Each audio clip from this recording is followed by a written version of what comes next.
Hi, Angel. Hey, Peter, how are you?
We're on air.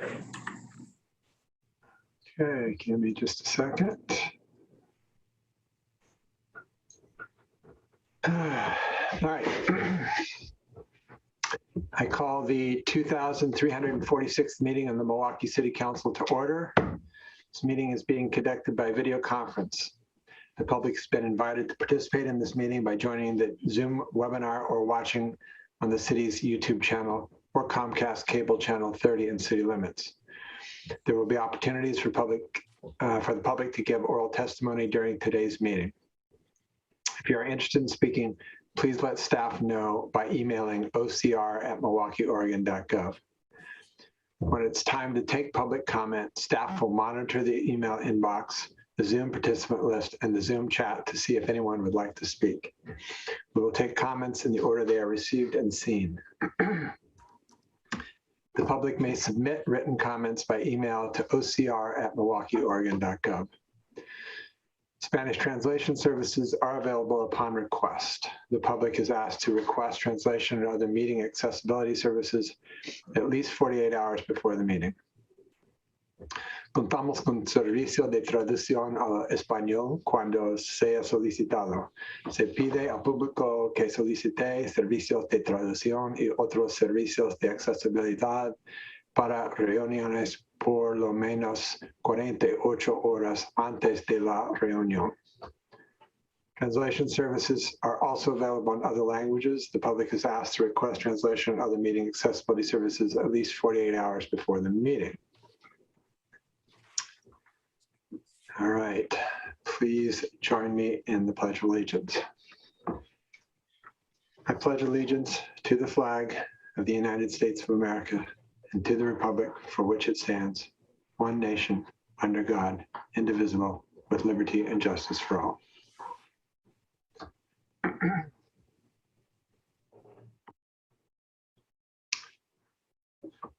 The city of Milwaukee respectfully acknowledges that our community is located on the ancestral homeland of the Clackamas people. In 1855, the surviving members of the Clackamas signed the Willamette Valley Treaty, also known as the Kaiapui, etc. Treaty, with the federal government in good faith. We offer our respect and gratitude to the indigenous people of this land. All right, tonight's announcements. The city's second free leaf drop event takes place on Saturday, November 20th from 7 a.m. to 2 p.m. at the Public Works Yard located at 6101 Southeast Johnson Creek Boulevard. To participate, please bring along a utility bill as proof of residency. These are accepted in paper or plastic bags or loose, but paper bags are preferred. The service is free, but the city will collect non-perishable food for local families from anyone that would like to contribute. The Linwood Avenue multi-use paths are open, paths, 2 of them. Come celebrate their completion at the Celebration on the Paths event on Saturday, November 20th. Stop by anytime between 11 a.m. and 1 p.m. at 4 tent stations along the path near Linwood Elementary School. Each tent will have different treats and other fun items and activities. You can stop by just one or all of them. The annual Thanksgiving Farmers Market returns this year on Sunday, November 21st from 9:30 a.m. to 2 p.m. at its usual location downtown at Harrison and Main. Come down to stock up on ingredients for your holiday dinner. Lastly, save the date for the return of Milwaukee's annual Umbrella Parade and Tree Lighting event on Saturday, December 4th from 3:30 to 5:30 p.m. Decorate an umbrella, parade down Main Street, and stay for the lighting of the tree at City Hall. The event will also include live music and an enhanced lighting display this year. Prizes for decorated umbrellas are awarded for adults and children for the most festive, most unique, and most Milwaukee. For more information about each of these events and others, please visit the city's homepage, where you will find the city calendar at milwaukeeoregon.gov, or call 503-786-7555, and staff will provide you with the information you need or connect you with someone who can help. All right. Next up, the Milwaukie High School Outstanding Student Award, and this will be presented by our outstanding Milwaukie High School principal, Carmen Gelman.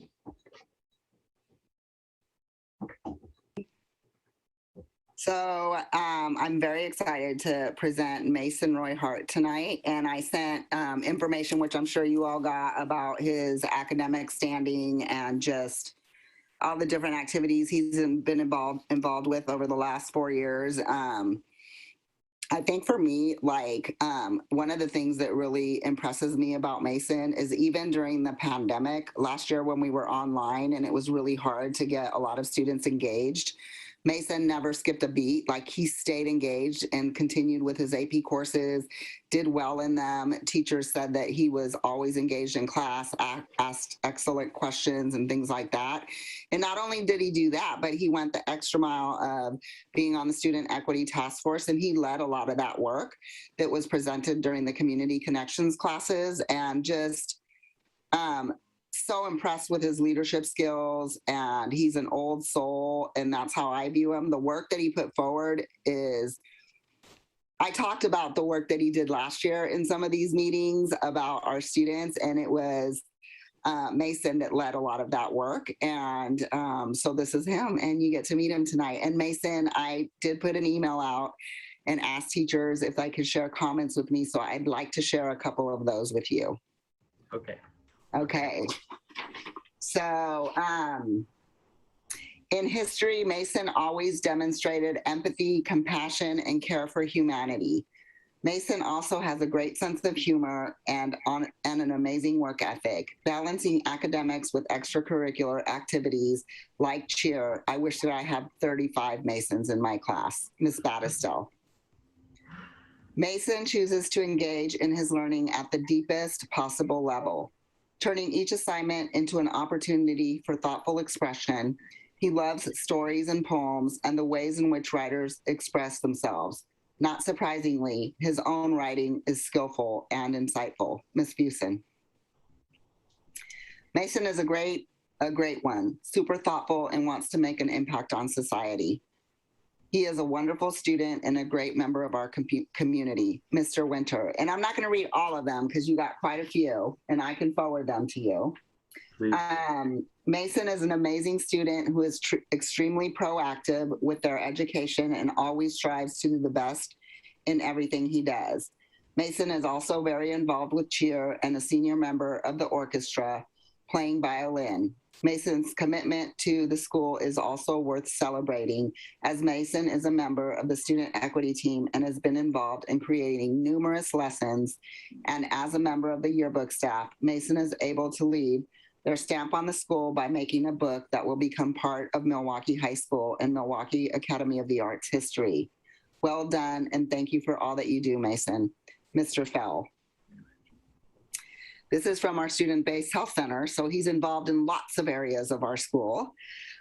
Last year, Mason reached out to volunteer at the health center due to COVID. We didn't have in-person opportunities. However, he made a wonderful video of our space that is now on our YouTube channel. Mason has great editing skills and was able to match our video with footage with our voiceover, something that is completely out of our staff's comfort zone. All of this communication was via email. We never even met. It's incredible.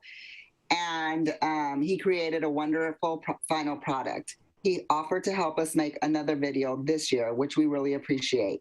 Mason is intelligent, takes direction well, and is timely. We appreciate everything that he's done for the health center. And that's from Ms. Hannah Smith. And lastly, well, two more. Yes, of course, Mason is an essential member of our Student Equity Task Force during CDL. He's been amazing. He's an amazing leader with innovative ideas, great listening skills, and a strong drive to make real change in the world. Ms. Moody. Mason is a hardworking and multi-talented student leader at MHS and Ma. I know him best as a concert master of the school orchestra, where he leads with stellar musicianship and sets a great example. Mr. Grindle. Thank you. It's a lot. It's amazing.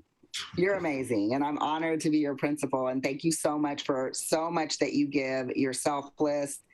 You're just a great student and have given so much to our community. And I'm really excited to see what you do in your future. Thank you so much. Well, that's a great segue. Mason, tell us a little bit about what your plans are, what your thoughts, what you'd like to do in the future. Well, I'm going to college next year. I'm going to be staying in state because of money. And so probably University of Oregon, that's why I've applied so far. And I'd like to study like sociology and psychology and try to go into a field of like trying to help individual people better their lives. Outstanding. Yes, that's the unfortunate reality of our modern times, isn't it? That you have to choose your university based on what you can afford. It does not maximize the potential of our young people. I'm staying like partly because of that, but also just because I really like Oregon and I don't really want to go anywhere else right now. That's a good reason. And go Ducks. Cool. Well, we're very happy to get to hear a little bit about you and to meet you. What we usually do is let each of the city councilors say something. So who'd like to start? Kathy. It's so nice to meet you, Mason. I first of all, I'm curious what you would do if there were 35 of you. I don't think that class would go very well. And this is how we know that what your teacher said was all true and perceptive. I'm really glad to hear that you are interested in sociology. I was a sociology major and actually thought I was going to get a PhD in sociology for a good long stretch of my life. So I can tell you that it is a great tool for understanding the world and understanding how you can make a difference in the world in some really powerful ways. And I think that University of Oregon honestly has a pretty great program in sociology these days. So you're pointed in the right direction. And I stayed in the Pacific Northwest too, because I had lived in enough places already to know that there wasn't a better place to be. So I respect that. Do you want to tell us a little bit about what, your interests are so wide ranging and the comments from your teachers are so heartfelt and speak to sort of the breadth of everything you bring to the community. So what is it that you are hoping to kind of focus on in the rest of your life, because we all have these things figured out from the get-go. I don't know. Well, I don't think I'm going to keep going with cheer just because college cheer is a different world than high school cheer. And I don't think that's where I belong, but I am going to stay in orchestra. And I think that's going to be a big part of my life past that too. Like just because there's just something about like playing music that is just very, it just feels right. You know what I mean?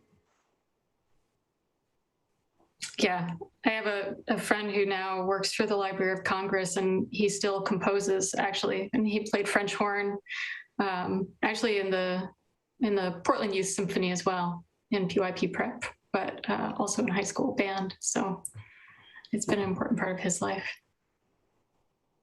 Yeah. Well, thank you so much for joining us, and it's great to meet you. And I wish you all the best in the future. You've got a lot of good stuff coming up. Thank you. It was nice to meet you too. Who would like to go next? Lisa, go ahead. I'm happy to go next. I was also intrigued about the music. I wanted to hear a little bit more about the music. How early did you start playing the violin? Well, I started in middle school, and I actually started on saxophone. Mm-hmm. And the only reason that I actually started was because it was required to take a music class. Oh, So yeah. I was like, oh, I might as well do band. And then I found myself like being jealous of the orchestra kids because I thought that their instruments were so cool. So then I switched to orchestra the next year, and then I've been in it ever since. And has violin always been your instrument, or have you moved around? Just violin. I'd like to branch out though at some point. Yeah. Well, it's great that you intend to pursue that at U of O. And I think going to school in Eugene would be really fun. So I think that's it's a good school and a cool town. So I also just wanted to comment that I was on yearbook. So I always like to note when I was the yearbook editor in my high school. So I always note when one of the students that Principal Gelman brings as a yearbook person. It's not really you don't do yearbooks in post-school life, but I think you do learn some skills that, can be handy. And it sounds like you also picked up great video skills, which is awesome. So you sound like you have lots of great tools as you move forward to college. So I wish you all the best. Thank you. Angel or Desi? Who wants to go? Desi, go ahead. Congratulations, Mason. Thank you. Can you talk a little bit about what drove you to be so equity focused as a young high schooler? I don't know. I just thought, because last year was my first year in the actual club, but I've always just like, when I would like see things just like in school or in the community, and I would think like, oh, that needs to change. And so the equity team sounded like the best way to go about doing that. Well, keep it up. We need more folks, more young folks like you to do that work and continue it. Congratulations and good luck in the future. I say Oregon's okay, but get out and see the world. Yeah. Do it while you're young. Thank you. I would echo that advice. I agree. I'm a transplant, so are a lot of us. Actually, all of us on this council, right? We're all transplants, so I think we all agree that Oregon's pretty great. But yeah, get out and see that world, because there's a lot of good that you can do, and that'll just equip you even further. Ms. G always brings us such wonderful young people, and it's such a pleasure to meet you. I was just sort of reliving a little bit of high school this past week, because I heard from my brother-in-law that our high schools were competing against each other in some old crosstown rivalry. So I've sort of been thinking a lot about high school recently. And it's just such a pleasure to meet the young people coming, especially, I think Milwaukie High School is a special place, and you are another, wonderful ambassador and to show the world, what great work you all are doing. And I think especially, with what it sounds like that you've been involved in the equity work at the school, I think, you're true leaders in the community. And I just want to say, at least for myself, I recognize that. And every time it's been a while because of COVID, but, every time I get a chance to be around the high school and on the campus, and, just a few weeks ago at the football game, I'm just so impressed by the young people at your school. And so thank you for being a part of that, and being a leader on campus and in this community. And thank you, Ms. G, for bringing us and introducing us to another outstanding young person. Congrats to you. Thank you. Very lucky. I will third what the other counselors have said, that getting a little bit of travel time, a little experience in the rest of the world is really useful. I think particularly, and it would be particularly interesting for somebody like you who's both accomplished in a lot of ways and interested in sociology. I think there's a broad spectrum of societies and ways of being out there that we don't, we live in a pretty insular world if we don't get a chance to travel. So third that. I think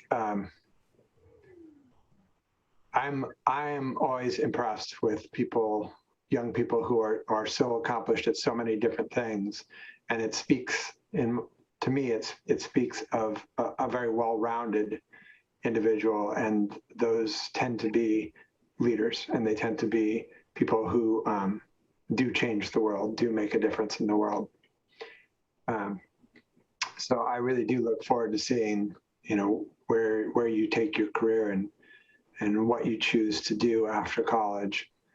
I think the world has yet another great young person coming out of Milwaukee to make a difference in all the things, right? And we have a lot of issues facing our society right now, and that it needs people that are very deeply thoughtful and kind and with a artful soul.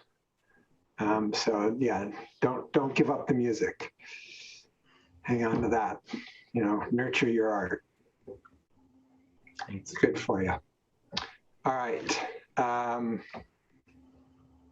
Scott, if you can put up thank you.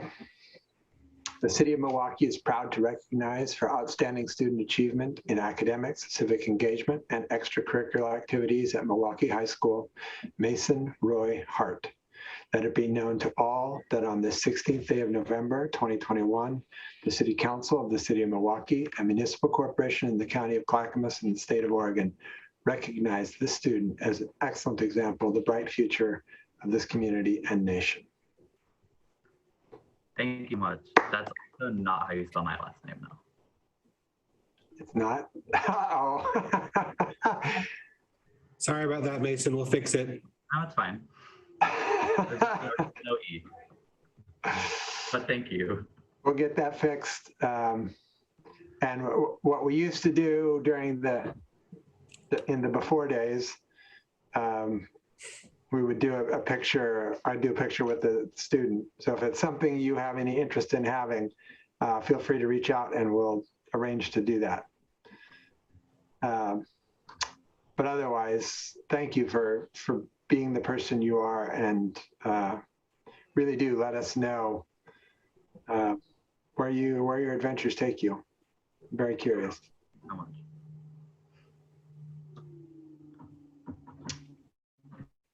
All right. And Scott, you will get that out to him, correct? Yes, sir. Retyped? Yep. Okay. I guess our next item is high school update by Principal Gelman. Thank you, Mason. Well, today I got to go out there and look at where we're going to get our electronic reader board, so I'm super excited about that. It'll be good for our community and our school. I think things are starting to get back into the swing of things at school, and kids are starting to get used to just doing school again. And so things are smoothing on out.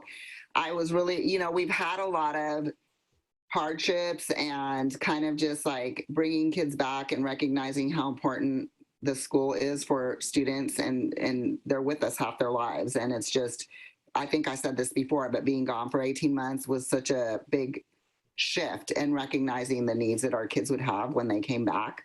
And so, but what's really cool is just watching kind of as these relationships develop and as we get to know our students and their stories and just really get to know them, and watching these kids learn really quickly the social norms, or just how to be kind and respectful to one another.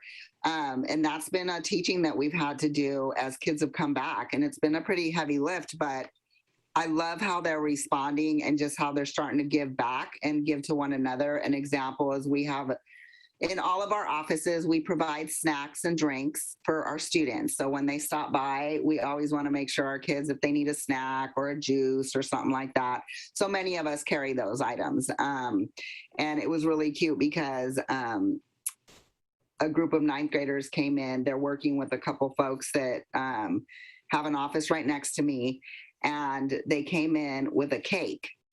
And they're like, it's Mr. Chaudhry's birthday. And so, but he's not in on Mondays. And I go, well, he's not in on Mondays. And they're like, well, Miss G, can we put it in your fridge? And so we put the cake in the fridge. They also have snacks, and the kids go in there very often to get their snacks.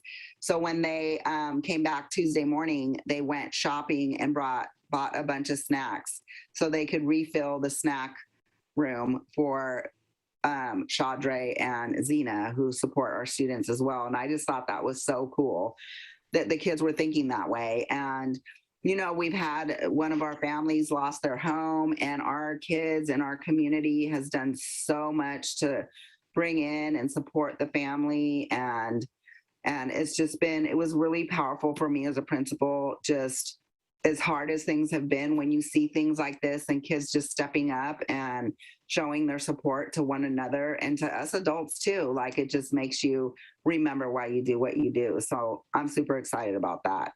Conferences are next Monday and Tuesday. We'll be doing them virtually. It worked out really well last year. And but yeah, things are just going along. That's about it for the updates. Do y'all have any questions?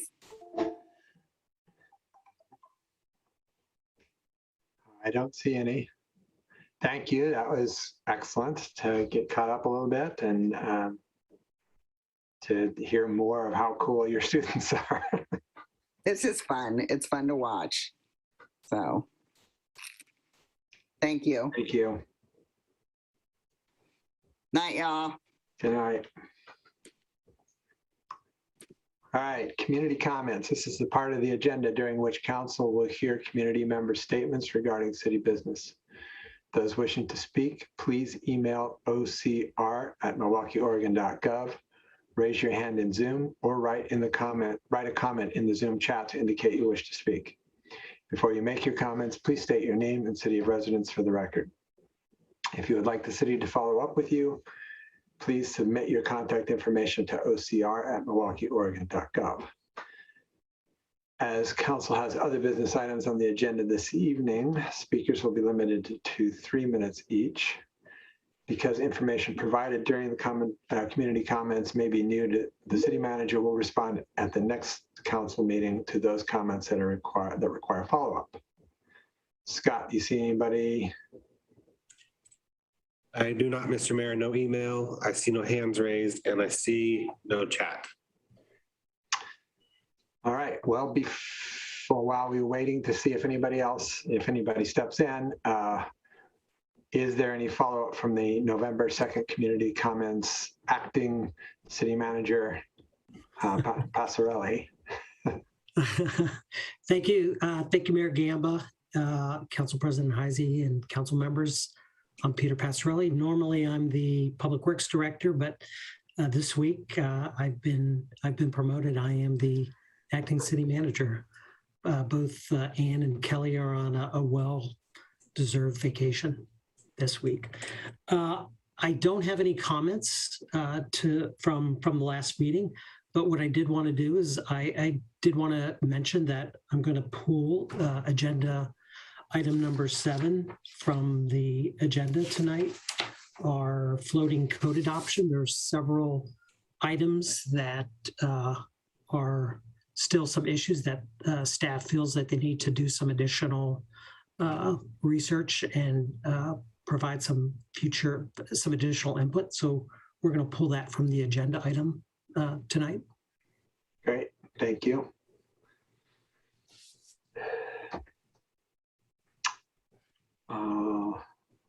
Right. Tonight's consent agenda only has one thing: a resolution appointing a brand new group of our fellow neighbors, citizens, residents to the city's brand new Equity Steering Committee. And those folks are Cameron Ruin, Amira Stanley, Nikki Storm, Dennis Ward, Elizabeth Start, Sayan Balai, Sarah Valesquez, probably saying that wrong, Anissa Turbovsky, and Corey Hester. I even know Sarah. Does any council member wish to remove that item from the consent agenda? Then I would entertain a motion to approve. I move. I move to approve the consent agenda. I'll second. It has been moved and seconded to approve tonight's consent agenda. All those in favor? Aye. Opposed? None heard. It passes unanimously. Congratulations and welcome to the members of our new Equity Steering Committee. We look forward to working with you and learning from you. You've got an important task ahead of you. Yeah. Yeah. Kathy, No, we're probably going to say the same thing. I think we are. Go ahead. I just wanted to thank everyone who applied because we had a very tough job of limiting it to only 9 members. We spent an entire day, and by the end of it, we were feeling really proud and lucky to have met so many incredibly dedicated people. And I think we've reached out to, we've reached out to everyone, of course. But I think that, even the folks who didn't, weren't appointed to this committee, there are other opportunities to continue and to help further this work all around the city. And so they've been encouraged to take that dedication and help us sort of build on this, because this isn't just it's not just a checklist item, right? The committee itself isn't going to be able to do all the things. We all have to do our part. So it was a wonderful pleasure. It really was. It was a privilege to get to do that. It was a very long day, but it was really fun. And thank you so much to Casey Layton, who's the community member who joined us for this panel. She was a tremendous gift. She's a wise individual with a ton of experience, and I wouldn't have wanted to do it without her. So thank you. Special thanks to Casey. And I absolutely echo Councillor Falconer's comment. We need equity everywhere, as we keep saying, as Councillor Nicodemus keeps saying, not just on this committee. So it was great to see so many community members who cared so much about this particular topic and brought so much expertise. And I hope we see them bring those elements to all of our committees in the city. Yeah, I wanted to echo that too. My early involvement with the city was to get help get a bunch of folks who had deep interest and concern for the environment and climate engaged and involved in a lot of the different committees with the city, so that lens, that climate centered thought got into the thinking and the work on a number of committees simultaneously. And I think it's important that we do the exact same thing with equity, that there be members of each committee, or as many committees as we can make happen, who have a deep focus and it's the word but anyway, a deep focus on that topic and that importance of it, because it enters into every single thing we do, and we need to make changes in every single thing we do if we hope to truly become entirely equitable. All right.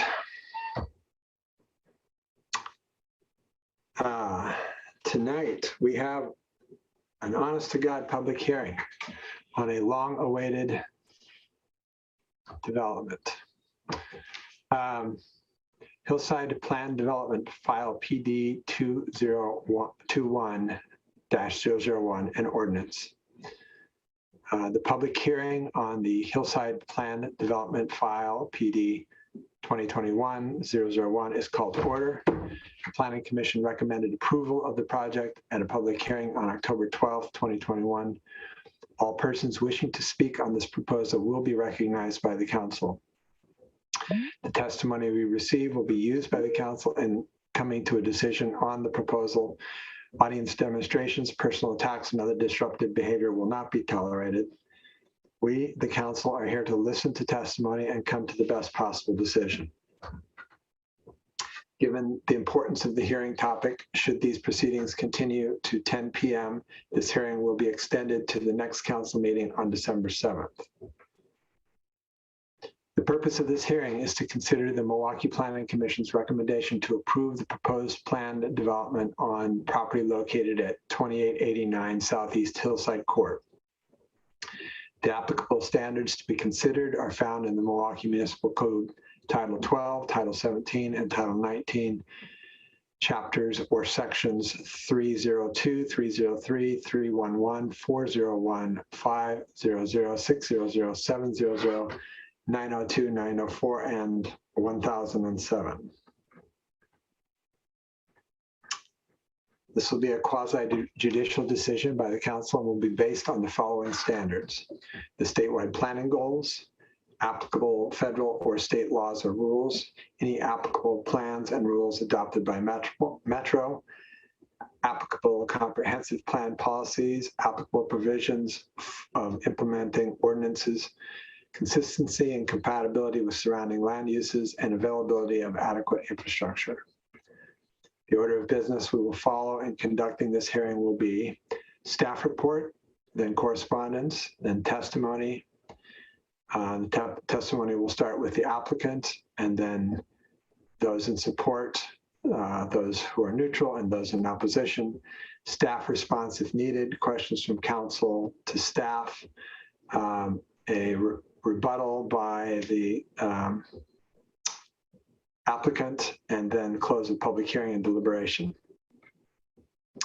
The city council decision will be the final decision of the city. All testimony and evidence must be directed towards the applicable substantive criteria. Failure to address that criterion or raise any issue with sufficient detail precludes an appeal based on that criterion or issue. Any party withstanding may appeal the decision of the city council to the State Land Use Board of Appeals according to the rules adopted by that board. Persons withstanding are those who submit written comments or testify during the meeting. Does any member of the City Council wish to announce any actual or potential conflicts of interest as defined in Oregon Revised Statute 244?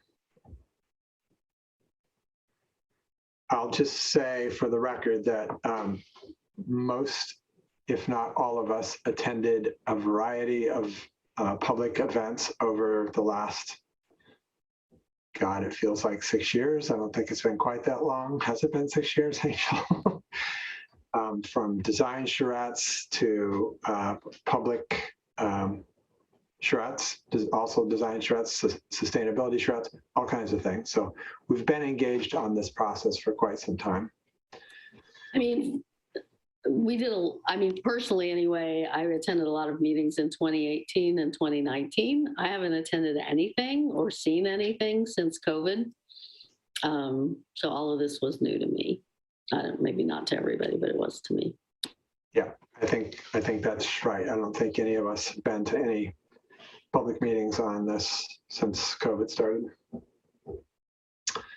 All right, does any member of the City Council wish to announce any ex parte contacts other than kind of the one I already mentioned? All right. Just a point of clarification, I guess I would ask about whether that even qualifies as an ex parte, because it was so far beyond, it was so far before the there was even an application. So just for, I think, the public's benefit, it might be worth pointing that out. I know. I just like to. Yeah, no, lots of people were there that were with us, working with us, and they don't understand the difference. So just, that's why I brought it. That's why I'm pointing it out. There's a difference. Way to tag team. Mayor, I do want to mention one, which was I did have a conversation on the phone several months ago with a resident of Hillside Park, and it was a conversation wherein I heard his comments. I did not provide any guidance or feedback or any indication of my position on his feelings on the matter, but I did have a conversation. And I saw Vera nodding. I believe she had numerous conversations with the same gentleman. And actually, that reminds me, I had a conversation with the same gentleman whose concerns were about parking. And yeah, and I think he called, yeah, who is calling around. All right. Does any member of the audience wish to make any challenge to any council member's impartiality or ability to participate in this decision?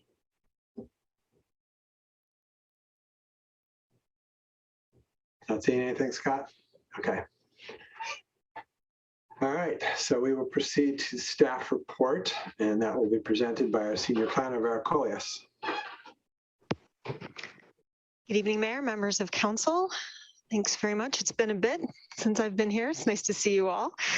I'm going to share my screen, and then I'm going to ask if folks can see it. That's all right. Is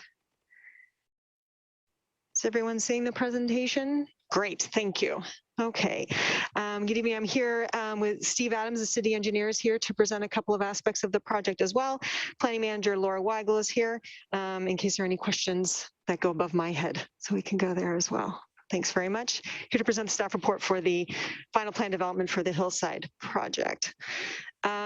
Just wanted to start out with the review process. The staff report did have links to various meetings and presentations about this project that council has either attended or has been part of your regular meetings. As far as the plan development review process itself, the preliminary plan development was approved by the Planning Commission on March 23rd, and then it went into the final plan development review, and the Planning Commission voted to recommend approval to the City Council on October 12th, 2021. And we are now here to finalize, hopefully, the review process with you folks. All right. The subject property is located 2889 Southeast Hillside Court. A neighborhood of predominantly single-family dwelling units is located to the north. The campus of Providence Hospital is to the east. The vacant Murphy site is to the south. And the North Milwaukie industrial area, the Southern Pacific Rail Line and Highway 224 are immediately west of the property. Site's located in the Ardenwald neighborhood and is adjacent to the central Milwaukie part of the city. Okay. The applicant is seeking land use approval to develop a mixed income community of 600 units. They'll be made up of 400 new units, 100 replacement units, and 100 units in the Hillside Manor Tower, which is remaining as part of the project at the end of all phases of the development. Applicants using the planned development process, which allows greater flexibility in design than would otherwise be possible through the standards of the underlying zone, which is R3. As described in the application materials, the existing houses in Hillside Park will be replaced with 100 new affordable units for the residents currently living on the property. Removing the existing houses will create the opportunity to develop 400 new units, and you can see here in this overall master plan for the project. The 400 new residential units would include a mix of both affordable and market rate housing. They provide a variety of housing choice as laid out in the application materials. There will be walk-up townhouses, northern part of the site adjacent to the single family or the single unit development or residential neighborhood just to the north. And there will also be 3- and 4-story mixed income apartment buildings to the south of the development. In addition to the residential development, the proposal does include some opportunities for some commercial development on the ground floor of buildings A2 and E1 identified here in the master plan. And facing and along 32nd Avenue. The GMU zone, which is part of their rezoning proposal, and I'll get to that in a second, allows for a wide variety of uses. There was a table included in the application materials for the type of commercial uses that would be part of this plan development proposal. So there are a number of commercial uses that would not be permitted that are normally permitted in the base GMU zone that'll be more compatible with the surrounding neighborhood use and context. The master plan itself includes subdividing the property into smaller lots to facilitate the phased development and provide the opportunity for development of some of the lots by outside developers and partners. Okay. So this is the phasing plan as submitted. Again, we have the existing area with the tower building will remain. Phase 1 is to the south of the site, and then phase 2 is the bulk of the northern portion of the site. There's phased demolition of the existing improvements, streets and utilities and so on, including removal of the structures, demolition of the existing roads, removal or abandonment of the underground infrastructure. That's all part of the phasing plan. A new street grid and infrastructure plan is proposed, and the streets will be realigned. The phasing plan also includes assisting the current Hillside residents with relocation into one of the into a new unit upon completion.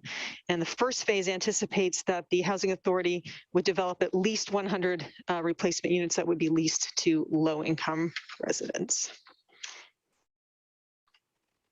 Okay.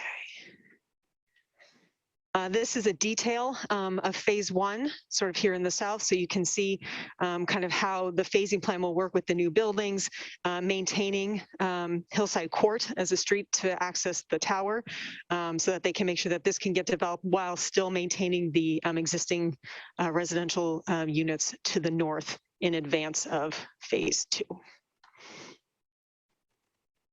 All right. In order to reach the density goals established by the project and to allow for, the mixed-use development, the final development plan and program includes a request to change the zoning and the corresponding comprehensive plan land use designation for the property. The northern portion of the site is proposed to have a zoning of R1, so it would have a resultant R1 PD designation with a high density land use designation as opposed to the R3 that it currently has now. The southern portion of the site is proposed to have the GMU designation, or the general mixed use designation. We would attach a PD to that rezoning, and then the corresponding land use designation for the comprehensive plan map would be the town center designation, similar to the designation that the Murphy site just to the south already has. So it'd be consistent with that property. These are some of the details of the application package themselves. So of course we have the plan to development land use application. Again, the preliminary PD was approved on March 23rd, and then the final PD was received a recommendation to approve from the Planning Commission on October 12th. There's a subdivision. The existing property has 2 lots. The tower property is 1 lot, and the remainder of the property is another. The proposal is to subdivide the property into 10 lots. There's a zone change. So the existing property is an R3 zone, and the proposed, again, is an R1 PD to the north, and then the GMU PD to the south. Again, corresponding comprehensive plan land use map change from medium density to high density to the north and town center to the south. So staff has identified some key issues to guide the discussion this evening with council, and they are, have the project's impacts on traffic been thoroughly evaluated? Have the project's impacts on utilities and streets been thoroughly evaluated? And then finally, does the final plan development plan and program satisfy the requirements and provisions of a plan development as described in the code in section 19.311? So at this point, I'm going to ask the city engineer if he could take over the discussion for the traffic and the utilities portion of the discussion. Steve, if you can just let me know when you need me to advance slides, I'm happy to do so. I am here. And, all right. Okay. So the traffic study was done. Part of the traffic counts were done pre-COVID in 2018, 2019, and additional counts were done during COVID. So they had to manipulate some of the numbers to try to come down on what would be the existing traffic before COVID hit for all the intersections, but we studied 10 of them. All of them passed except for 2, Harrison and 42nd, which we knew was going to not pass because it's been identified in the Monroe Street Greenway and other projects as needing a signalized intersection there. And Harrison 42nd would fail even if we did no development at all. Just the increase in background traffic would require a signal at Harrison and 42nd. The only other intersection that required some changes was the new Meat Street and 32nd, which is what the image is to the left, there is, with the increase in units, the left turn traffic warranted a left turn pocket. And so the developer has been conditioned to install the left turn pocket as soon as a certain threshold of trips is reached with the next phase that must come in. With redoing the intersection also, you'll see we put an island on the north side. We're going to reposition that crosswalk closer to the intersection. That makes it safer for pedestrians crossing the street, being closer to the intersection and further away. But other than that, the transportation impact study indicated that the other intersections in the streets can handle all of the proposed additional traffic. Any questions on traffic, or do you want me to go through these and then come back, or what's council's preference? I do have a question on traffic, and I think it's helpful to do it kind of as you go. So I get the calculations, I get the measurements in the last couple of years, which is also dubious. But I'm not sure we're comparing apples to apples when we start talking about the number of, for example, AM trips, right? The AM peak. I don't know if either of you, either Vera or Steve, can answer the question of, but percentage of the folks that live currently in either Hillside, well, the two, right? The single family houses and the tower combined. How many of those folks are at, say, area median income 80% or something? How many folks are working, going to jobs every day? Do we know? I do not. Vera, do you have any knowledge of that? I do not. I know that the applicant team is on the call. Is that a question that we can hold to the end, or until it's time for them to present and we can have them hear this question and hopefully answer that at that time? Is that okay? Yeah, that was just sort of the lead-in question to the question, though. And I guess I'll just save it all for them. I'll try and remember to do it then. All right. Sorry. What I can mention is that for future transportation impacts, pretty much everyone uses a very large book produced by the Institution of Traffic Engineers, ITE. It's kind of the Bible of traffic engineering. And they study various developments throughout the nation.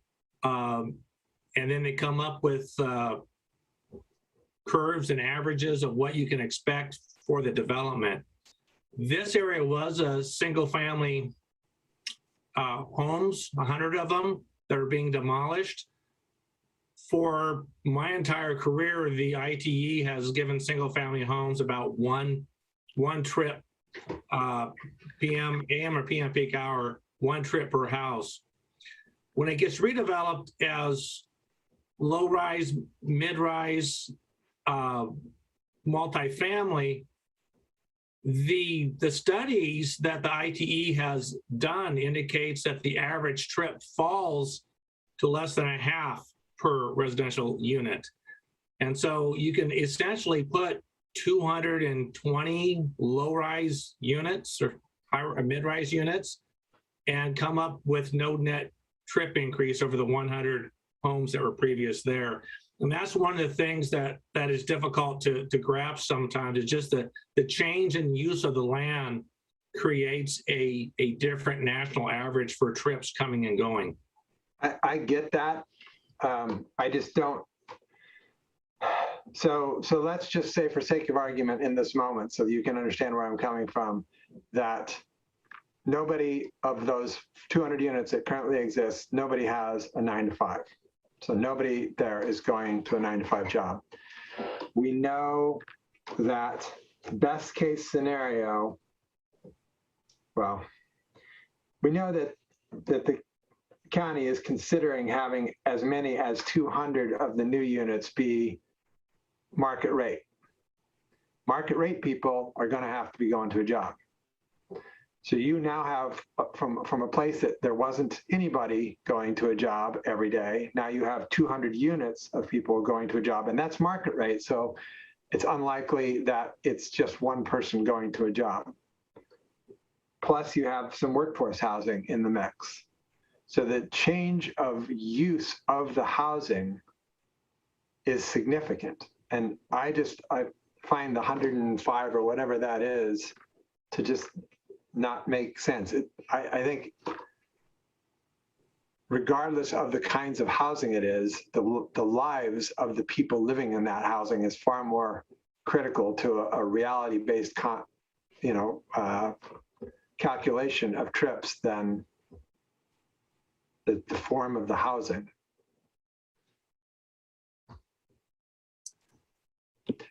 Kathy, you got your hand up. Yeah, I have a lot of thoughts about the traffic, and I agree that there may be some concern around how this was calculated. And I wanted to say first, I actually saw on page RS 647, it would be 233 market rate units. So it's even higher than what you're estimating. In what I saw in the application, there was a fair amount of reliance on a number of factors. One, being on the bus line, two, density increase that Steve mentioned. The third was also that they have a fairly robust transportation demand management plan that's included in the application. And I had a question about that because this is, I think, the first application I've ever seen that's so large that it required a TDM. But are the various platform or planks of the TDM platform required upon acceptance of the application, or do they remain kind of, we're going to hope to make this work? Because it's a lot of stuff like bike share programs, it's car sharing, a number of things that sound really promising, but if they don't materialize, they have some real concerns. Well, that's a good question. I think we should defer that to the development team when they come on board. I'm not sure how they've modeled the TDM. I am familiar with those policies in my other city I used to work in, and they required a lot of businesses to create traffic plans to throw traffic to off demand hours. So start earlier, get off later, what have you. But I'll defer to the developers team. It looked like Vera had an idea. Well, if I could, I just wanted to add that the TDM was also prepared as part of their request for a parking modification, which we're going to get to in a second too. So they kind of go together. And one of the things that we were talking about today, actually, which we did not include in the conditions of approval coming out of the Planning Commission, was a condition modeled very similarly to a condition that we included for the Coho project that also had a TDM program as part of their presentation. It's and it's in the findings, for this project that they have this TDM, and it's all spelled out.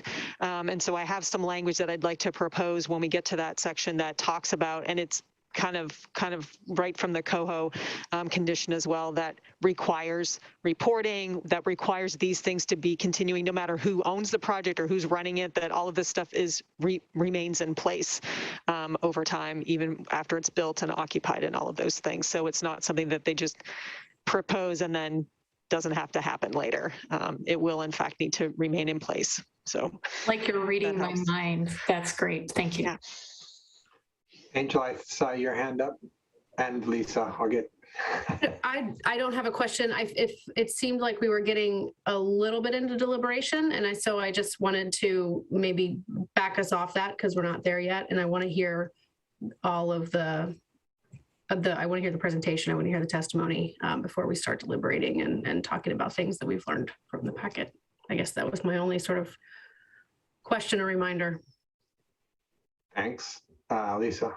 So I had two questions, I think, for Steve. One is, were these traffic counts done knowing on top, layered on top of the Monroe site traffic impacts? No, they weren't, because the Monroe didn't get approved until after this study was done, and a traffic engineer will only take into consideration those projects that have been approved by Planning Commission. Okay. Did they take into account, well, there were other things that had, I mean, not on the scale of Monroe, but there were other things that have been approved, like the one down the street on 32nd. Can't remember what it's called, the 15-unit one. Are those smaller ones taken into account? Any project that's been approved by Planning Commission but not yet built or not yet occupied are taken into consideration in the traffic study for cars going through the intersections. Okay. This one's been going on quite a while, and so, I mean, Axle Tree probably was, yes, because it was under construction, but Coho's been approved. Henley Place has been approved. All those, and Monroe Apartments, all those got approved afterwards. And so no, those won't be included. Personally, those are far enough away. I see them using other intersections. The key intersections here that seem to have the most traffic are 32nd and Harrison. And the most, the one that is getting closest to failing is Harrison and McLaughlin. And that is ODOT's intersection, not McLaughlin, 224. Okay. Harrison 224, it needs to be a little bigger for cars to go through. And I do not know what ODOT's plan is, but ODOT did see the traffic study for this one. They've seen the traffic study for all these large developments, and they have approved all of the traffic studies. I can say that.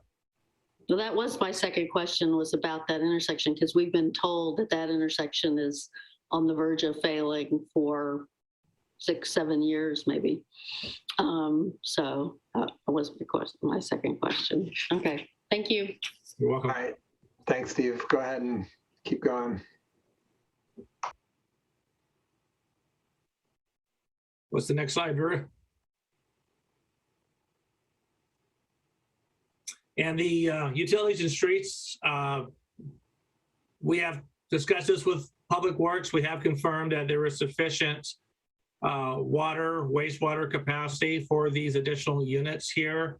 Stormwater will connect to the Meek Storm North project, and it will all flow eventually up into the Roswell Pond and out to Johnson Creek. The capacity, they're required to treat, water quality treat the stormwater and detain stormwater per standards to reduce the peak runoff. So it has been studied and it all appears to be fine. They have been required to stage their construction such that the existing utilities, which will all be replaced, continue to provide services to the 50 or so units on the north parcel as the south parcel gets developed. And then when they go to demolish the homes in the north side, then the utilities will continue to extend northward and complete the full pattern. And within the units itself, a new network of streets will be created, north, south, east, west. 29th will connect to the existing neighborhood for bike ped. However, there will be a gated access there. There was a lot of concerns by the Ardenwald neighborhood north of there of cut through traffic. The gate will have a lockbox that both Walton Valley Fire and Public Works has keys to. So during an emergency, the gate can be opened up for people coming or going either way, either direction, either from the neighborhood to the north or from the Hillside development. I think you meant Clackamas Fire, not Tualatin. Now, did I say the wrong thing again? Sorry. That'd be a long drive for those guys. It would be. Clackamas Fire. Question about that. That's a pretty integral piece to our bike ped infrastructure, our bigger, it's kind of a backbone piece, right? What's the timing that's predicted before the 29th is functioning as a part of the 29th Avenue Greenway? The way the master plan is drawn up, they have up to 7 years to complete construction of all phases. And so while the southern piece of 29th might get built fairly early, it may be a few years until the north connection is done. And if things happen faster and more developers come on, it could happen quicker than 7 years. But we don't know exactly the timing on the connection. Okay.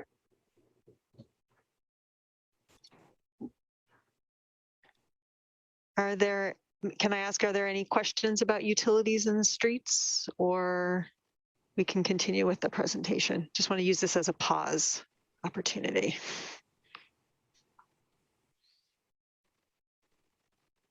Not seeing any questions. Okay. All right. We can continue on then. All right. So as described in the application, this sort of is talking about some of the key elements as from the final, from the plan development perspective and and the requirements. Part of the project is this idea of blending the density across the site. And so you can see in this diagram kind of with the cooler colors to the north is sort of where the lower density development is, and it blends down to higher density in the south where that GMU zone is being proposed. But the overall density on the site is 41 dwelling units per acre, which is well within the requirements of or not the requirements, but the overall range of density permitted in the R1 and the GMU zone. This also allows overall the preservation and development of the large open space area to the interior of the site, which will be accessible, of course, to all residents. And the idea, certainly from the application materials, is to create sort of a park-like setting within which all of these buildings exist. Community gardens, playgrounds, open areas with wide streets, with trees and plantings and concentrations of density around the perimeter of the site. Again, the overall development is anticipated to be a combination of both market rate and affordable housing, and it will leverage federal, state, and local funding opportunities.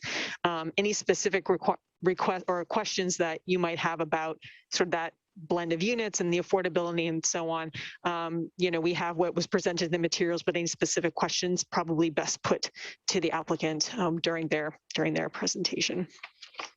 But the overall, as far as the affordability piece, it's a range from 30% to 80% AMI is sort of the range for the affordability.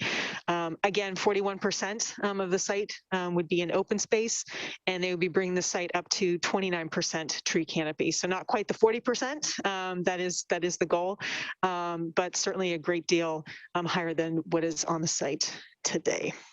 And the buildings are proposed to be constructed under a green building program. Earth Advantage is the program that is mentioned in the materials, and I believe that's part of their funding requirements as far as their overall financing package for the development. Can I ask a question about the trees? I noticed, the diagrams, have these lovely full trees, which of course will not be what we see for many years. But what are the conditions in the conditions of approval in terms of length of time that they have to, ensure the trees live and replace trees that don't live and all of that? Oh, that's a good question. I don't know that, sorry, I'm going to just stop sharing my screen. I don't know that we've included a specific condition of approval for the longevity of the trees, but as we get further along, let me come back to that. I don't believe we've included a specific condition of approval for that. So it's not typical that we do that. But let me. Well, we definitely did that to TriMet for light rail. We had 5 years. Okay. 5-year guarantee on all the plants and things that TriMet had to do. And I thought it was not atypical, actually. I remember we did something like that even on Oak Street Square where everything died. But well, I know, I mean, we certainly do have requirements for all of the street trees, any of the public street tree plantings. I mean, those have, those are the established public work standards. And I know that Peter will be able to tell us what those are. We'll be able to speak to that. But specifically on the private side, I'll have to take a look and see what I can put together while the rest of the hearing is going on. So I would just say on the public trees, we've been in the process of revising our public work standards with the engineering on what we require in terms of establishment standards and watering standards for street trees on infrastructure projects, and anticipate the same things with our development code. We'll make those same requirements and become standards for new residential development as well. Kathy? I heard what you said, Vera, but I think you might actually know the answer to this question, so I'll ask it. When the Earth Advantage criteria, will those apply to not just the affordable housing, but also the market rate that will be privately developed?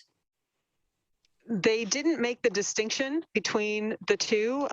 So I wish I did know the answer to that. It's a good question. I probably should have been more careful about asking them about that specifically. I know it certainly is part of the affordable units, but I thought they had mentioned that was going to be part of sort of the entire development, but we may need to table that question to get a specific answer from the applicant. But it's a great question. Thank you for that. I'm not sure, but we will get that from them. And why? Is it because we haven't passed the code yet? Is that why they're not required to hit 40% canopy? We don't have a canopy requirement, no. Currently, not yet. Okay. Okay. All right. Come back to here.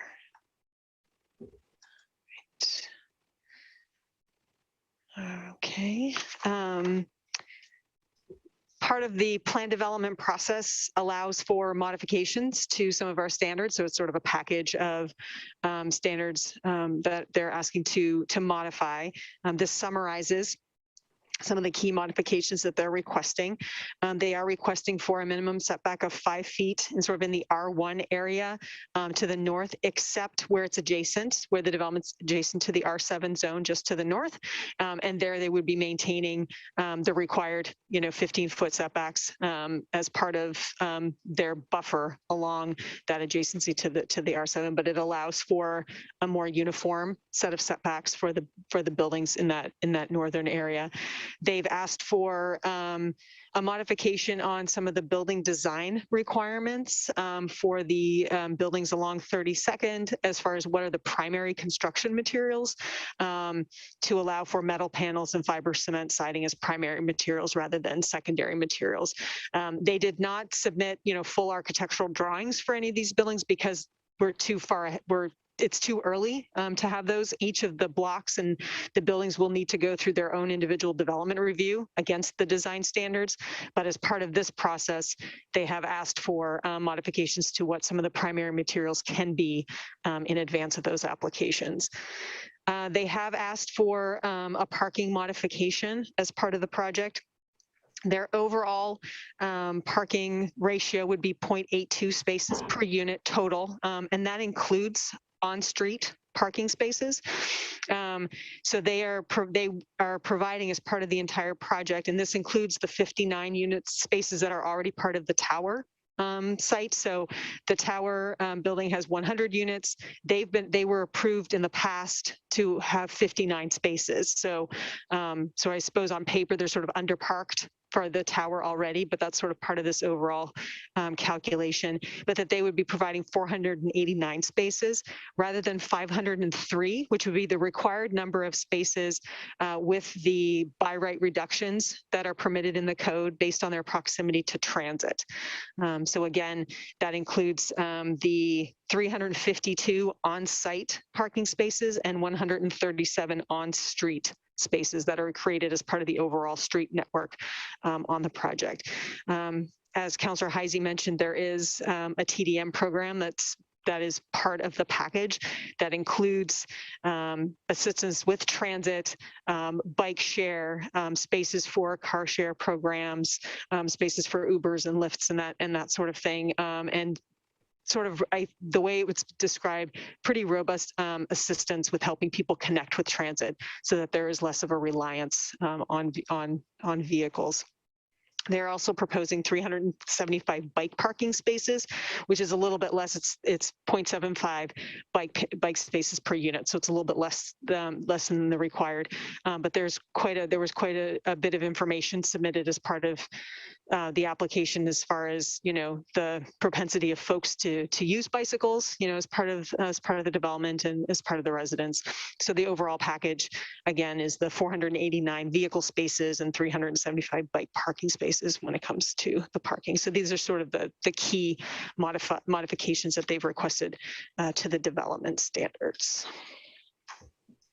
And those are parking units for parking spaces for the residential. There's no separate parking for the commercial spaces. That includes, I'm sorry, Councilor Beatty, that those include the spaces that are part of the commercial development as well. They were proposing those. They are also building on-street spaces on 32nd Ave for those commercial spaces. Those spaces are not counted in this count of parking, but there are parking spaces that sort of on-street on 32nd, but in some of these parking lots that could be for the commercial, but the idea is that sort of they would be shared, right? So there's, folks that might be working there during the day, residents could use them at night. So it was sort of a shared sort of agreement or a sharing of some of those spaces that might be considered only for the commercial. So it's sort of it's a whole package of spaces for everybody, basically, is how I would present that. Kathy? Is the on-street parking on every street in the interior? I'm going to stop sharing while I zoom into this plan so I can figure it out. Please do. I had a lot of trouble getting the maps to work okay on my computer, so. Yeah, it might take me a second to find those. And if Steve has a bit more information about that too, maybe he can answer that as well. I can say from my recollection of the plans, every street in every interior street does include parking. I thought so, yeah. Yes. Yeah, there's some curb extensions at the intersections, and between the curb extensions, there's quite a bit of on-street parking. And that includes 29th Avenue, correct? 29th Avenue too also has on-street parking, yes. Yeah, again, the total number of spaces was 137 on-street spaces, yeah. Okay, thanks. All right. Okay, continue. All right. So the approval criteria for the project, again, compliance with 19.311 and other code requirements, compatibility with the surrounding area and land use pattern and density, demonstrated need for the permitted uses, adequate infrastructure, and that the proposal demonstrates that it addresses a public purpose and provides public benefits. And the findings that we've prepared against all of the approval criteria were included in the package. The staff recommendation coming from the Planning Commission is to approve the final development plan subject to the findings, conditions of approval, and other requirements. Again, we are suggesting an additional condition of approval related to the TDM requirements. And as we continue with the hearing, I'd like to come back to folks with to you with a suggestion on the longevity of or the establishment of the trees as suggested by Councilor Beatty. So maybe while this is continuing on, I'm going to come back and try and write something up really quick to see if I can cover that as well. But we do, barring sort of those couple of additions, the final development plan is consistent with the intent and requirements of 19.311. You have some decision-making options. You can approve the application with the recommended findings and conditions of approval. You could approve the application with modifications to the findings and conditions of approval. Continue the hearing and refer it back to the Planning Commission with recommendations for changes. We could reject the proposal and abandon further hearings, and that comes directly from 19.311. That's how the final plan development code section is written. The 120-day deadline for the application is Christmas. It's December 25th. So let's see how that goes for that. But that concludes my presentation. Again, the applicant team is here as well to make a presentation and answer any questions that you might have. All right, Vera, have we, oh, sorry, go ahead, Kathy. Yeah, before we moved on from staff, I just wanted to, I thought of one more question for Steve. How wide is the completed SAFE project on Linwood? How wide is the street there? On Linwood, the street curb to curb is 23 feet. Okay, thank you. You're welcome. Go ahead, Lisa. I had a couple of questions, Vera. One is one of the uses on the chart that they could do is drinking establishments. Obviously, drinking establishments underneath housing have like hour restrictions or noise restrictions. I mean, how do we have that already with like the beer store and the people living above it, and other eateries with people living above it. But I mean, can you talk a little bit generally about how the city approaches that? I'm not sure I have a good answer for that. It doesn't happen very often. We don't have very many mixed use buildings. I mean, I think the beer store in that North Main area is the best example of the one that we have. Our mixed use buildings, for example, Axle Tree doesn't have that situation now. So we actually don't have good examples of how that works. So as far as how the city handles it, yeah, I guess I would need to look into seeing if we do have some specific requirements for the beer store or how that works. But I'm not familiar with any specific requirements that we might. We don't set it out. It's my impression that the beer store has a 11 o'clock hard close. But I don't know if that was actually part of the land use or that's just them being good neighbors or, what, but I mean, yeah, that was one question. The other question was the comments you sent us today from ODOT, asked for fencing. Back when we went to these design charrettes and things that the mayor alluded to, there was talk about actually some kind of sound wall. And what is their proposal here for the barrier with the railroad? Is it just fencing, or are they planning to do something that helps mitigate the sound? I don't recall a sound wall being part of their proposal. They talk about trees being. Yeah, that's what I thought. Sound wall. Okay. And then, of course, the required fencing from ODOT. They would have to have that. And they've agreed to that. They're aware of the condition, yes, and that's a requirement from ODOT. Yes, yeah. So speaking of uses, it reminded me, boarding house would normally have been a conditional use, and it's not a potential use, which I find interesting on a site that is theoretically designed for affordable housing, to eliminate a very affordable housing format from even consideration. that it didn't come up as part of our discussion with the Planning Commission. That was a table of uses that was proposed by the applicant. And if there are particular reasons or specific reasons for that, as part of what their overall development plan is, they might be best to answer that. But it wasn't something that came up in our conversations or in the hearing process with the Planning Commission for that particular use. Okay. We've brought up, yeah. I mean, those uses are about the first floor, right? They're not about the whole building. They're just really about the first floor. How do you mean? Well, I mean, the conditional use, the non-residential uses would only be that first floor on those buildings along. But boarding houses are a residential use. Yeah. So it's in the residential uses section. Right. It's not a commercial use. Oh, okay. Yeah. Okay. Anybody else before we go to, actually, I have another, do we have any correspondence? There was no correspondence submitted as part of this hearing process, but for the 2 letters that were sent out as part of the Planning Commission one. So the letter in support from Sharon Johnson to the Planning Commission hearing, and then the letter from ODOT of their final review letter. That was it.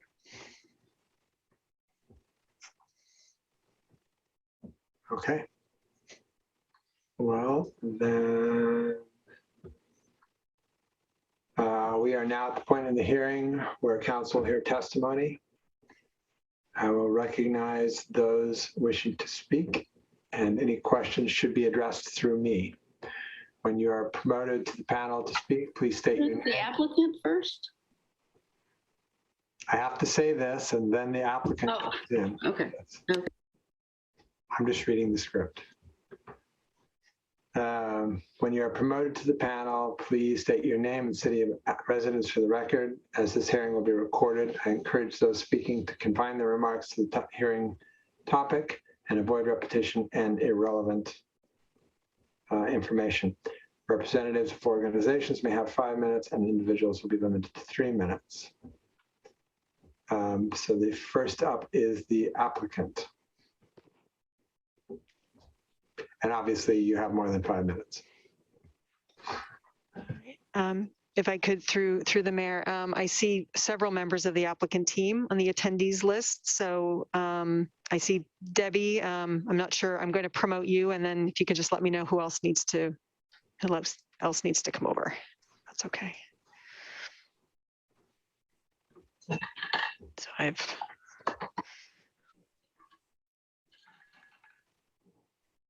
all right, Debbie, you've been promoted, so if you could let me know.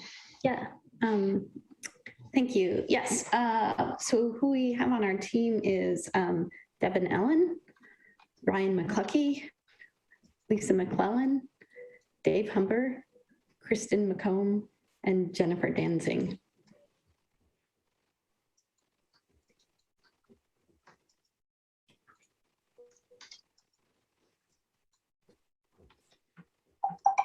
And our presentation is going to be done by Devin and Ryan. And Ryan has the slides, so he's going to want to share his screen.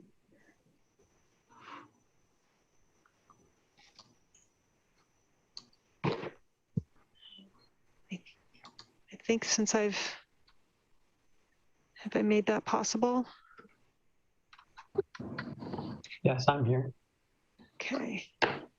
Ryan, are you able to share your screen? I'm sorry, I'm not sure if you can as a panel. No, I just made him a co-host, so he will know. Okay. Thank you. Can I ask a question? Debbie, you didn't mention the names, but I feel like I recognize them. Angel Sully, Bailey Bogus, David Humber. It looks like they're part of the applicant team somehow, but not presenting. I'm just curious about the additional attendees. Yeah, they're part of the Housing Authority team, not presenting.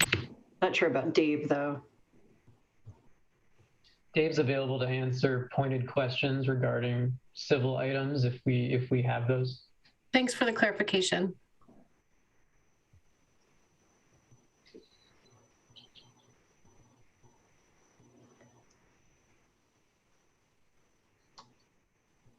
Okay, Ryan, do you want to go ahead and share?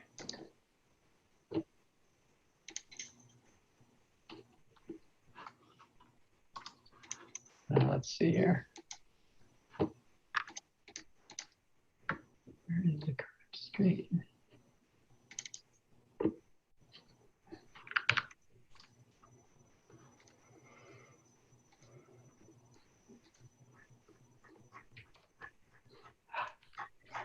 Okay, is everyone seeing this screen? Is my mouse moving around?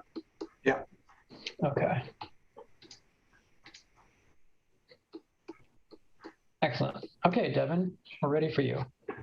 Okay, thank you. Good evening, everyone. My name is Devin Ellen. I'm from Portland. I'm the Director of Development with the Clackamas County Housing Authority. I'm joined here tonight by our project architect, Ryan McCluckey with Scott Edwards, and our land use consultant, Debbie Cleek with the Booking Group. We're thrilled to be bringing this important project to you for consideration, so thank you for having us tonight. We also want to thank planning staff and the Planning Commission for their support and guidance through the process. The Hillside Park redevelopment seeks to turn an aging public housing project situated on an underutilized lot into a vibrant mixed-use, mixed-income community that will add up to 400 new homes at a time when affordable housing is in such high demand. Currently, the Hillside development is a 16-acre site with 200 units of affordable housing. Outlined in blue is Hillside Manor, which most of you recently toured. This is the Housing Authority's 100-unit tower that converted to affordable tax credit housing in 2020 and just completed a substantial renovation. Outlined in yellow is Hillside Park.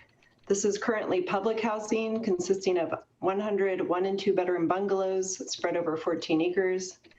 It was originally built in the early 1940s and has reached the end of its useful life. The increasing capital needs of Hillside Park, paired with the ongoing divestment in public housing at the federal level, makes continued operation as public housing physically and financially unsustainable. However, it presents the opportunity to develop this underutilized site with up to 3 times more housing and creates opportunities for expanded housing options, public open space, dedicated bike lanes, and commercial mixed use. Next slide, Ryan.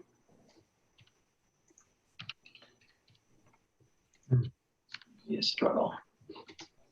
Sorry, I'm on a different screen here. Can people see that slide change or not? No. Okay.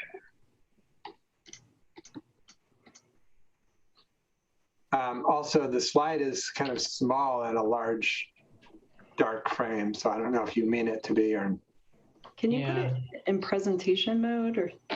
That's the problem I'm having. It's not picking up the screen I would like to share with that.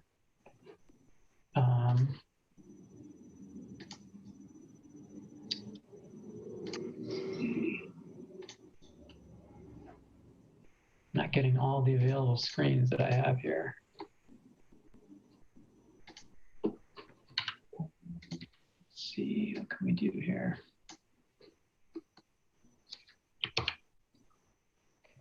The slide changed. If you can make it bigger. Okay, so you can see this? Yeah. Okay. It's small. That is the largest my screen will, I mean, it's fully maximized on my screen. Ryan, I think at least try zooming in on it.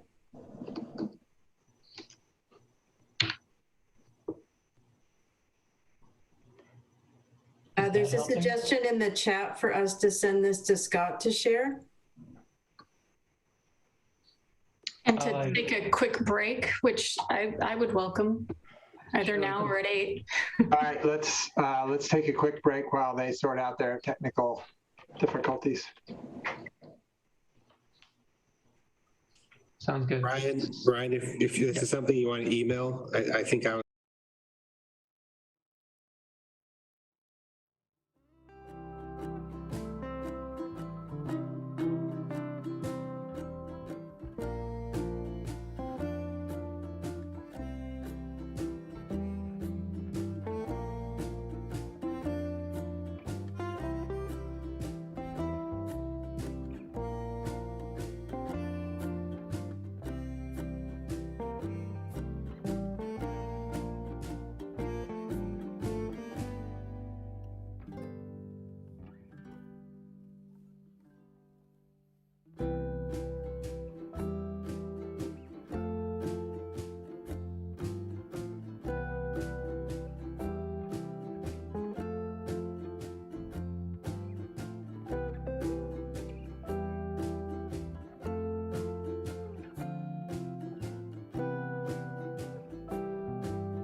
You're on air. Excellent. All right, coming off break for a hearing on the Hillside Master Plan. I think, Ryan, are you continuing the?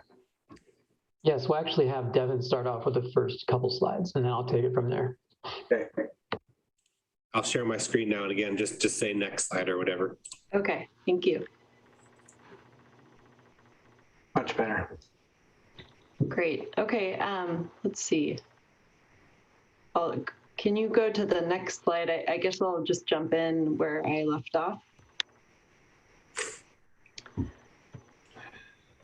The need for affordable housing in Clackamas County is considerable and it continues to grow.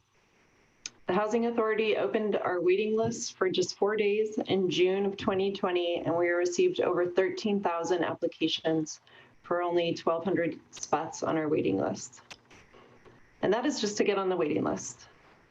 According to the City of Milwaukee's 2019 Housing and Residential Land Needs Assessment, an estimated 37% of Milwaukee households are cost burdened. And that means they currently pay more than 30% of their income towards housing. And 27% of Milwaukee's renter households are severely cost burdened, meaning they pay more than 50% of their monthly income on rent. According to data compiled by the county's 2019 Regional Housing Needs Analysis, over the next 20 years, the City of Milwaukee needs nearly 700 new rental units that are affordable to households at 80% of the area median income and below. And that equates to an annual income of $59,000 or less for a two-person household. According to the same report, we need over 10,500 new affordable units countywide. All that to say, the need for affordable housing in Clackamas County cannot be overstated. Next slide, please.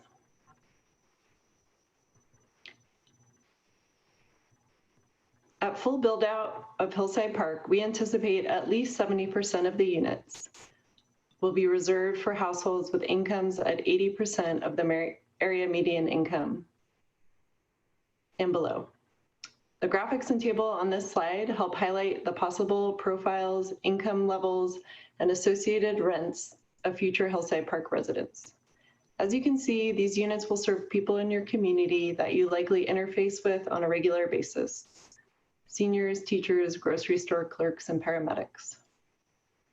Throughout our engagement process, we heard from neighbors and our Board of Commissioners about the desire for the development to be mixed income. This means that not all 500 units should be affordable to low-income households. Workforce and market rate units should be included as well.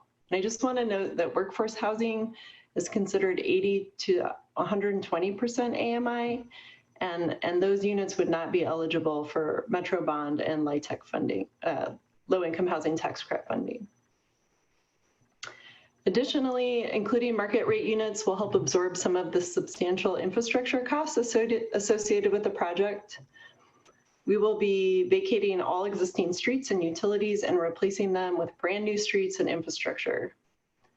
These infrastructure costs are not eligible for Metro bonds or low-income housing tax credits either. So including market rate housing in the mix provides a source for some of these costs and alleviates concerns around concentrated poverty. Next slide, please.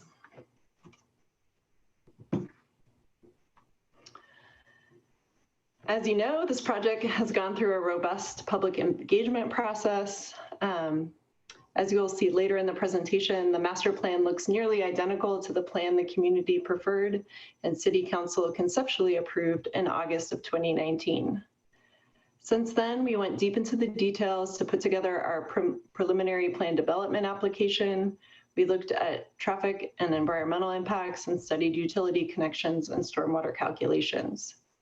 And right about this time last year, we submitted our application to Vera and her team. And in March, our preliminary application was approved by the Planning Commission. Since then, we've been focused on refining our development plans and strengthening our communications to ensure that we're reaching our residents and community members. The pandemic has presented some challenges in terms of outreach, but we've worked on solutions to meet folks where they're at. We've held several resident and neighborhood association meetings. We started circulating a monthly newsletter to park residents. We've made our relocation consultant and development staff available for one-on-one meetings and made hard copies of our planning application and plans available to residents. The Housing Authority is committed to keeping the neighborhood and our residents engaged and informed throughout the process. And now I'll turn it over to Ryan to walk you through the planning processes and design details. Thank you, Devin. Next slide, please. So this describes the process of the master plan as it goes through the City of Milwaukie approval process. Basically, we started in July of 2018 with our research. Pre-app was in 2019. We then moved into the preliminary development plan with Planning Commission approval. Now we are at the step you see here, which is our final development plan. We've received Planning Commission approval, and we're here to ask for the City Council approval. This would be constituting the end of the community engagement section of the master plan. And the next phases in green there you would see would be construction drawings and subsequent construction on the site. Next slide, please. I'll go through these quickly because Vera did an excellent presentation already on a lot of this topic, but just to orient yourself, this is the existing conditions at Hillside. We have the Providence Milwaukie Hospital to the east. We have the Ardenwald neighborhood to the north. We have the industrial buildings along with the train tracks to the west. And we have the south site, which is currently undeveloped, but we know it's got plans to be developed, which is this slide shows the existing utilities and house arrangement at Hillside. You'll note that most utilities run in the street, but there are sewer lines that run in between the houses. This is one of the reasons why we have introduced a new street grid into the project. It would have been very unfeasible to develop new projects with the utilities not being co-located. Next slide, please.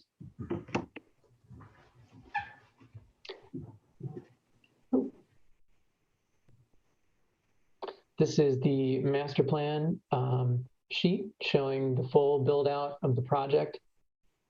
I'll go into more details on some other sites, but you can see here that we have a grand total of 600 dwelling units on the site. 100 is existing in the Hillside Manor building, which is to remain. 100 units would constitute the small houses in the park that will be demolished to make room for these other buildings for a total of 600.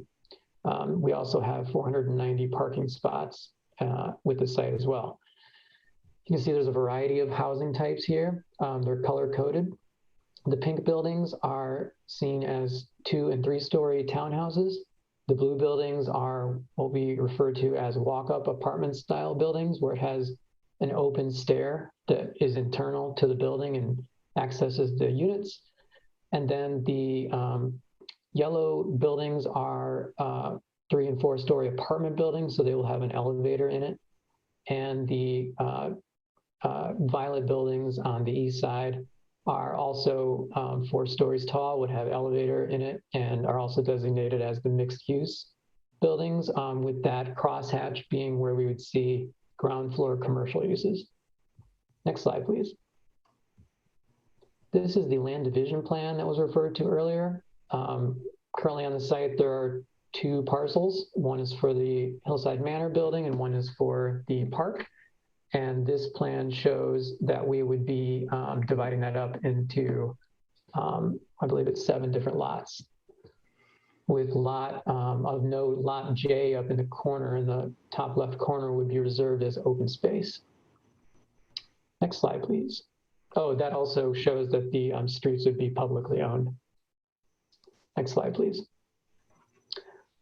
This is a reiteration of the other zoning slide. The concept here was to introduce zoning that would allow us to meet the increased density that we needed to accomplish goals for having the greatest number of units on the site. To do that, we did what seemed natural for the site by bringing the existing GMU town center designation and bringing that up into the southern portion of the site.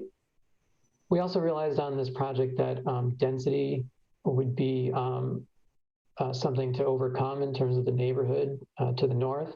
So we imposed on our site a split site here with zoning so that we could reduce the density as it got closer to the neighborhood. Next slide, please. And this slide graphically illustrates what I was talking about there. So this is a heat map where you can see that the greatest density would be in the southeast part of the site, which is Meek and 32nd. And the least density would be up to the north along the property line, which abuts the neighborhood. We heard in several open houses that it was generally agreed that the density did belong down at the southeast corner of the site. And so it was a natural place to locate it. It's also adjacent to the Murphy site, which already has the higher zoning capacity. So that also seemed like a natural match. Next slide, please. This is the tree plan that's been developed along with the master plan. You can see here as all these exhibits are showing, this is a master plan approval, so it's to approve feasibility.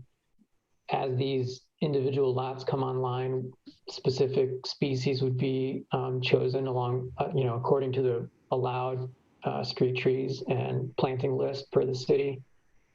We do plan to locate edible fruit-producing trees near the center of the project, away from right-of-ways or parking areas where the fruit can drop on cars.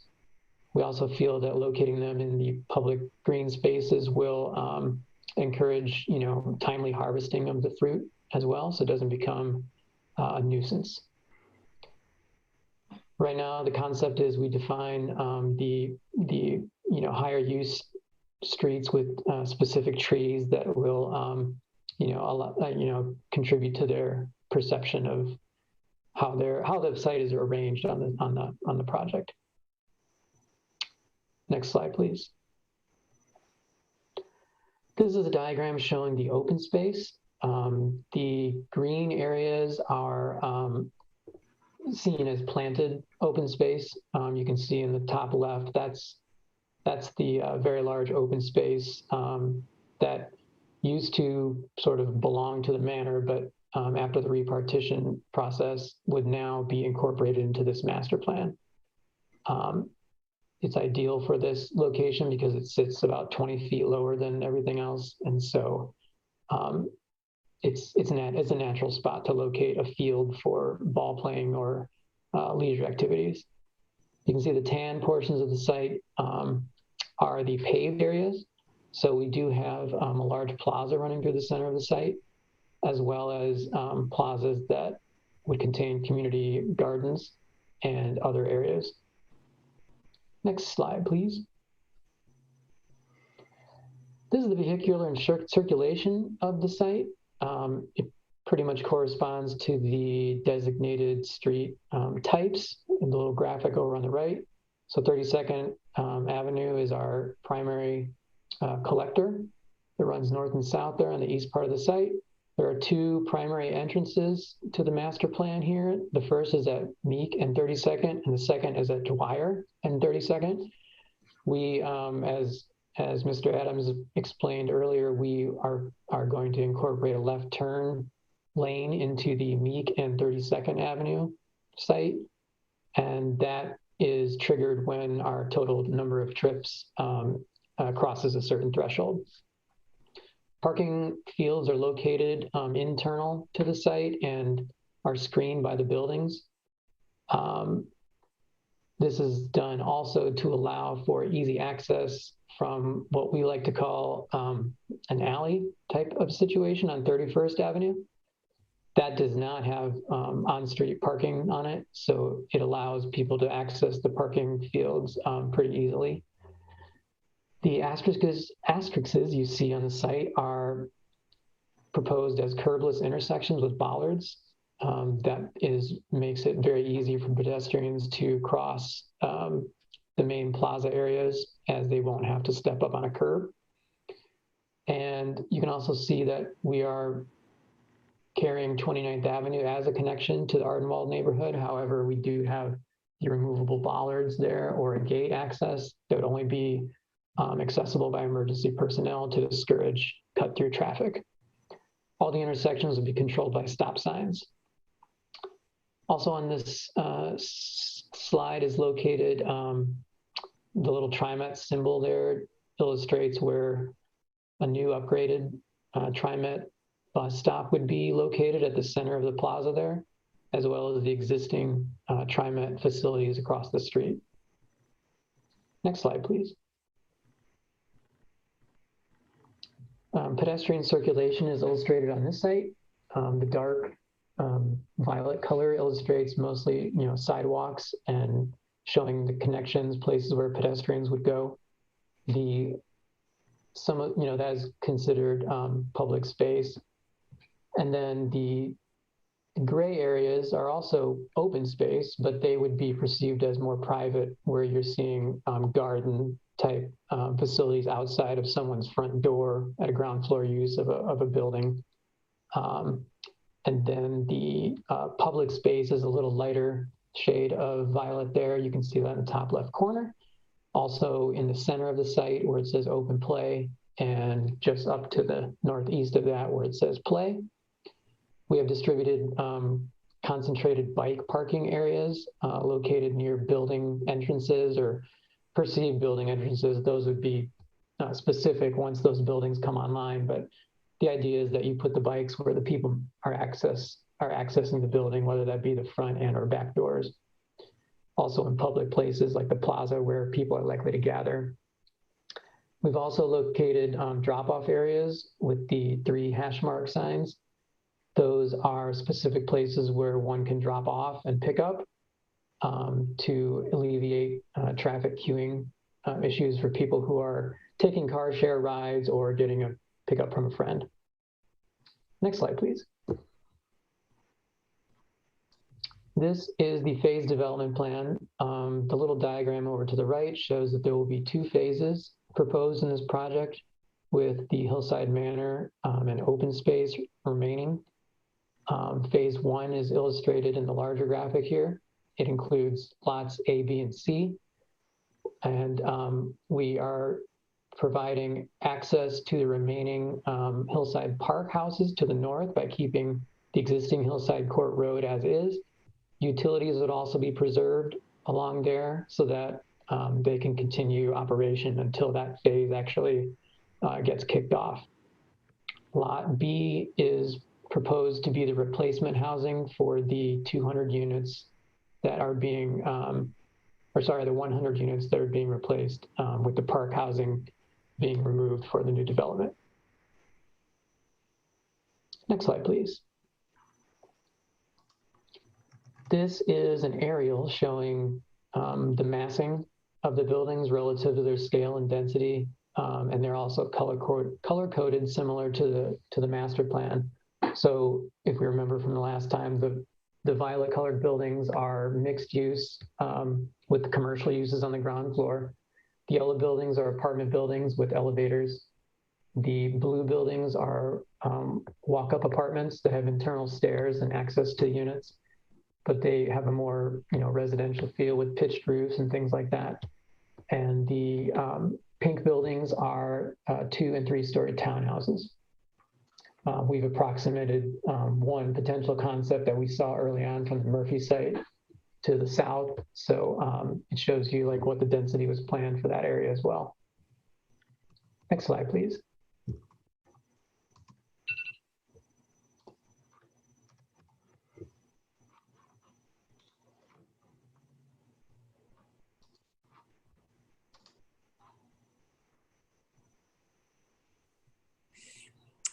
Trying to advance the slide. It's not liking it. I have to stop real quick here and go to the next slide.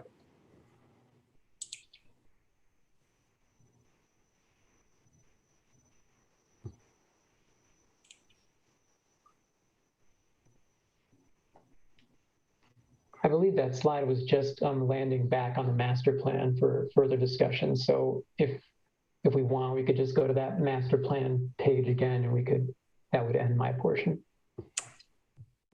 if it's not coming up. The message I got was out of memory, so I'm going to close that PDF and try again. So hold on for just a second.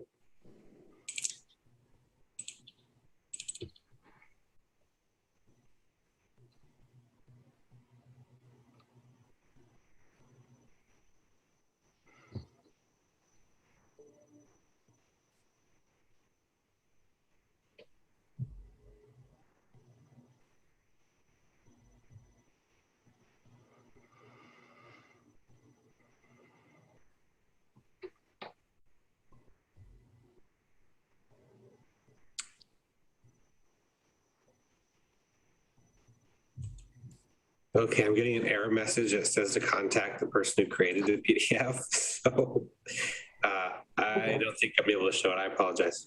Well, that's okay. Yeah, basically it was just ending back on the master plan page. So we might have to refer back to it if I have specific questions, but that would end my portion of the presentation, and that would end our presentation as the applicant as well. All righty. Well, Scott, I don't know, do you guys want the slideshow back up to be able to refer to, or would you rather not have the slideshow up for questions and conversation? It seems like it might be simplest if we didn't have it. I'm sorry, Angel, you were going to say something. Well, I was just, it was, you know, I was actually, my question was related to the aerial and massing. So it's unfortunate, but I suppose visually that might help, I guess, with my question. But if we can't get it back up, it's okay. I think that one was working. Let me see let me try. Okay. This one? Yes. Okay. And I wasn't sure, I just wanted to make sure on the process, Mayor, in the script we have, it doesn't have questions at this point, but obviously we want to ask the applicant questions and not wait until after. So I assume we're going forward with questions to the applicant right now. Is that okay? Yeah. That is weird. Typically, I thought we did do questions with the applicant while we still have the applicant up. That is typically how it's played out. Okay. I don't know if Justin has anything contrary to say, but the script doesn't expressly say it, but that is generally how it goes. Yeah. Thank you. I just wanted to make sure we weren't stepping out of order. So my question is, because I've heard a couple different figures, the existing manor is 20, it sits 20 feet sort of lower than the rest of the park. Is that approximately right? When you say the park, do you mean the green space north? When I have heard it referred to as the manor and the park. So the multi-dwelling unit, you know, the multiple, you know, dwelling building versus the existing detached sort of, you know, bungalows. Right. Is that about, you said it's about 20 feet below? The first floor of that does go, yeah, about 20 feet below, and it opens out into that green area that you're seeing there on the site. But the second floor of the manor is on grade with the rest of the development, even though, you know, it slopes up very, very far towards 32nd, but yeah. Gotcha. And it's 9 stories tall? That's correct. 9 stories tall. And the tallest buildings that you have proposed here in the densest, in the areas of highest density, you said the highest one is 4 stories? That's correct. Okay, and can you give me the approximately, so that's maybe a difference of, is it about 10 feet per story? Yeah, 10 to 12 based on how you do it. So yeah, I think we would also be limited to some height limitations there, but it's about, what, 4 stories is about 60 feet, maybe, give or take. Okay, and I might have further questions of staff, I guess, maybe about what those types of limitations in code and variances might be, but thank you.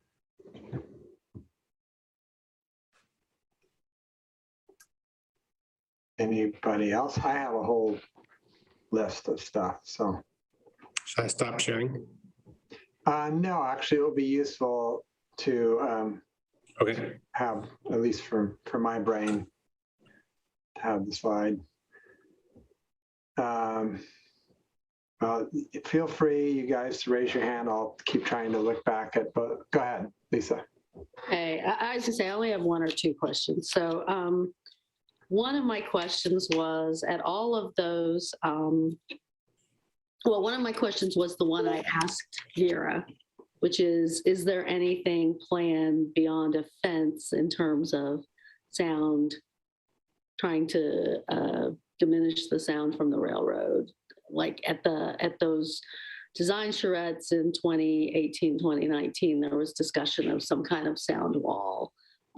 Is there anything planned like that? There was an acoustician's report, which showed that the intensity of sound, I think we did, it was part of our final master plan document. The intensity of sound drops off dramatically enough that our decision to move the buildings away from the railroad and not have buildings right up against that property line was the approach we took, and a sound wall wasn't warranted. Okay. Based on the acoustician's report. Okay.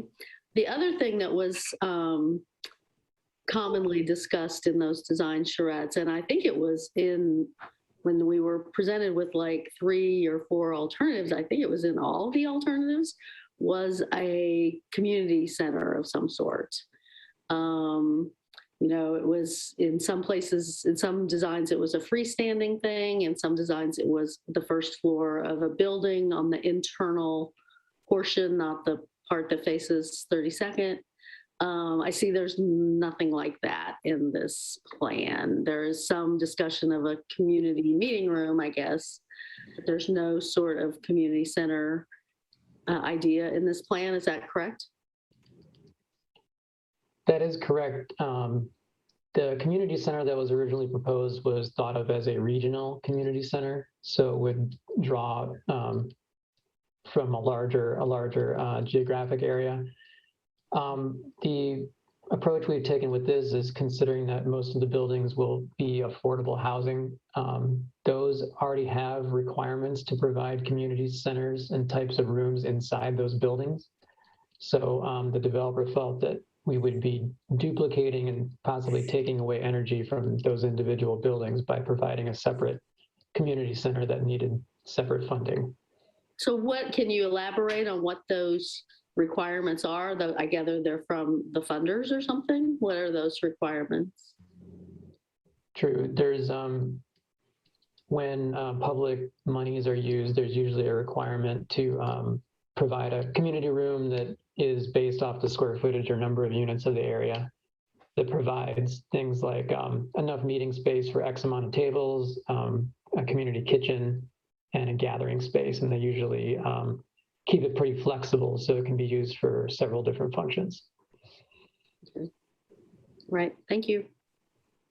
Kathy?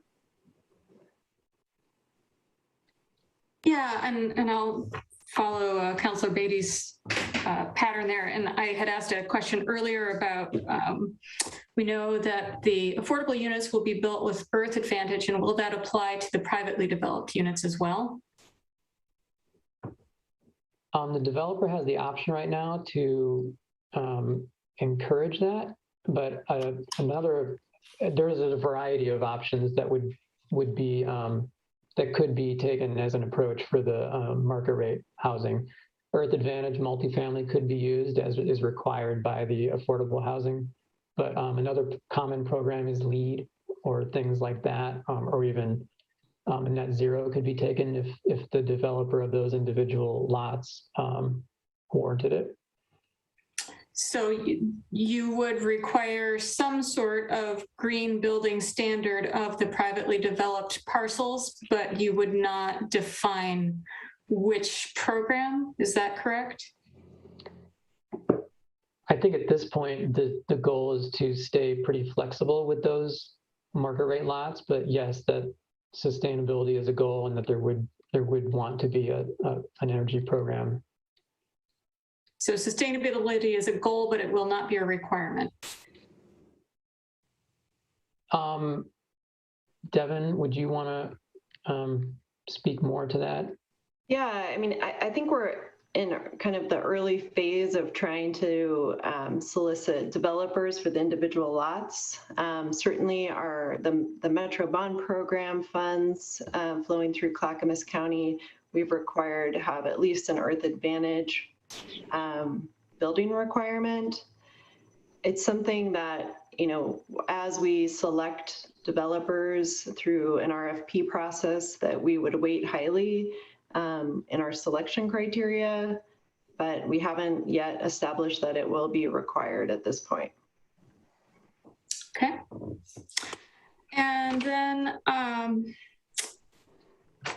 trying to remember what my other question was around this. Well, I had a question about, I feel like I've gotten a number of different figures, and I understand that you need to maintain flexibility about the number of units and the split and everything because the financing is not yet determined.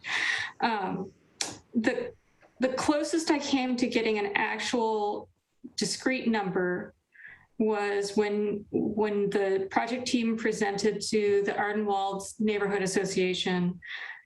You told them there would be 367 affordable units and 233 market units, and that was in March. Do those numbers still seem accurate to you? Can you repeat those numbers again? 367 affordable units and 233 market rate units.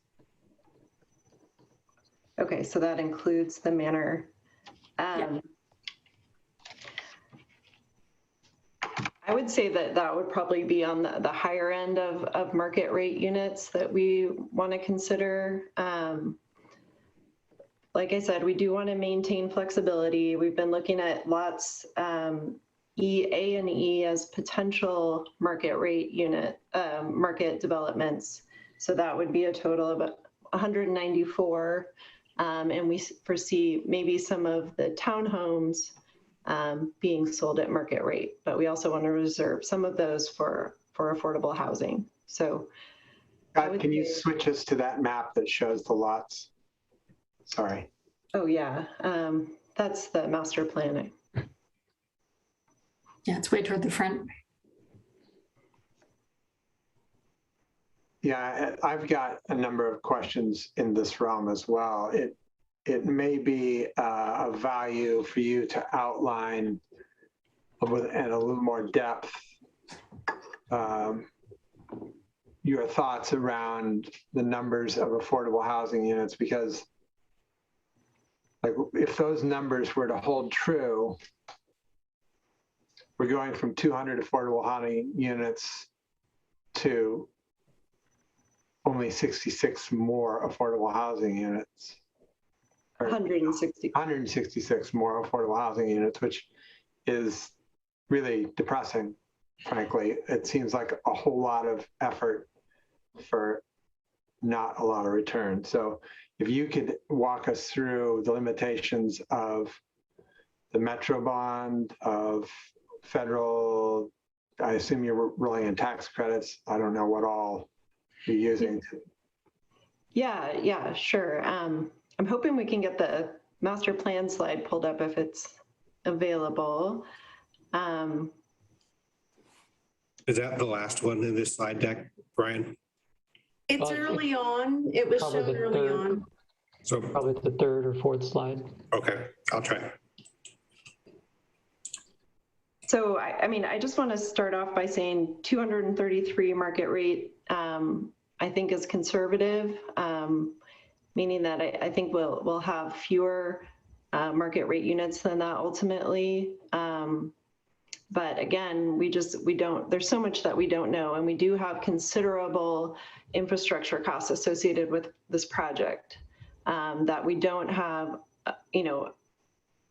a readily available source identified, like at Metro bonds or low-income housing tax credits.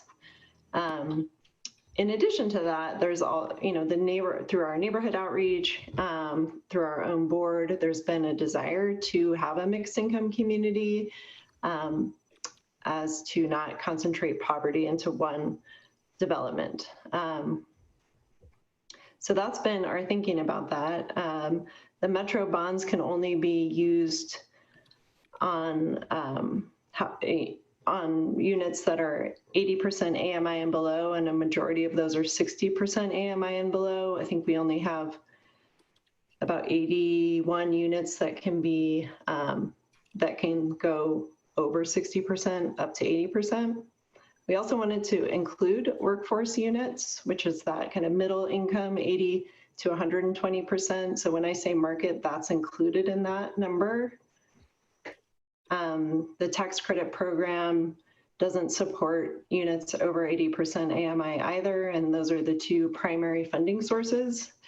We have set aside a large, almost half of our bond allocation to reposition our public housing. So I imagine that as we bring developers on board, the fact that we have a source that's already been identified and available will be enticing to them and potentially drive the desire for more affordable units. So that's kind of our thinking at this point. We want to keep it a little bit loose though, and not, tie ourselves down to one number. But, as the housing authority, that's our mission, to serve low-income households. That's why I show up to work every day. And so it's, I just want to reiterate that that's something that is important to us. Yeah, I think you should know that it's very important to this council as well. It's been a top priority for us for several years. And actually, the very first meeting I took with a partner agency when I became mayor 6.5 years ago was with Rich Swift to talk about this project, to get this back on, because it had gone away. And I wanted to get it restarted because of the desperate need for affordable housing in Milwaukie. And that's why, you got the opportunity to develop 500 units, and we're building maybe only 300 of them ish as affordable. That's just really depressing. So I just want to make sure that you understand that's where at least several of us are coming from when we have hard questions and we push.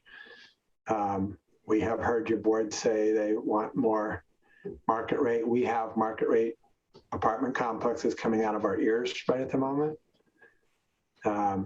What we don't have are other pieces of property that are publicly owned that can be used for affordable housing. So just to preface some of the questions that I'm going to have, and I think probably others on the council are going to have.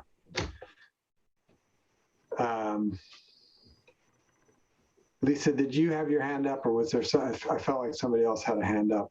Well, I actually only asked one of my questions, Okay. or two of my questions. So I also had a question about the bike parking and about the definition of secure bike parking.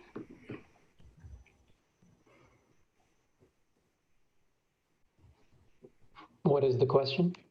What is the definition of secure bike parking? Typically, it's divided up between long-term and short-term parking. Most times sometimes it can be defined as within the view of a person on the ground floor that can monitor the area. Otherwise, it would be a secure room located in the building. Okay, and right now the plan promises no less than 50% of the bike parking will be interior, will have bike rooms effectively. But then the other 50% could be outdoor racks. That's what we people would park overnight. To come to the site with their bike and use that as a form of transportation. Okay. So to piggyback a little bit on that, since we're there, in those rooms, will there be electricity? In other words, e-bikes are becoming much more common. Will the availability of charging be there? Yeah, I mean, that would be provided as a building by building basis. It's not something we kind of like mandate in the master plan process, but I agree that is the way things are going. And so it probably will happen naturally as a function of that's a use that needs to be addressed, just like we would like to provide EV charging stations in the site parking area, because that is also a trend that is continuing. Yeah, that's was going to be another question later on. Mayor, the UV parking stations, so again, the affordable housing that will receive any kind of tax credits to Oregon Housing and Community Services, which every affordable housing project does. And they require that there be provisions for EV charging stations. They just require that the infrastructure be put in place for it, but I'll tell you that our most recent projects, there's grants available and we've been able to get the charging stations in. So we really see that as something that is, as Ryan said, is a trend, but it's something that we're seeing in reality happening. Good. Yeah, we are hoping to be able to utilize Oregon's new law as soon as it becomes available to us, but adding to it, at least I intend to see it added to it, that maybe a slightly higher percentage of infrastructure and chargers installed, so that people who are looking at apartment complexes go, yeah, we can move here because they have actual EV charging. Not they might someday have it. Yeah, and so I wanted to let you know we're seeing that actually even now today in all of our current affordable housing projects are actually getting the charging stations in. So, but at the bare minimum, the provisions would be put in place for those future charging stations. So all the affordable housing will have that. Great, thank you, Lisa. Well, I put my other question in the chat, but I guess I should just ask it so that it's on the record. Just going back to the numbers, I guess I'm confused as to how you get to a over 200 affordable units or market rate units number, because you told us 70% would be affordable. And so 70% of 500 is 150, or 70% of 600 is 30%, sorry, 30% of 500 is 150, 30% of 600 is 180. So how would we get to 200 plus units?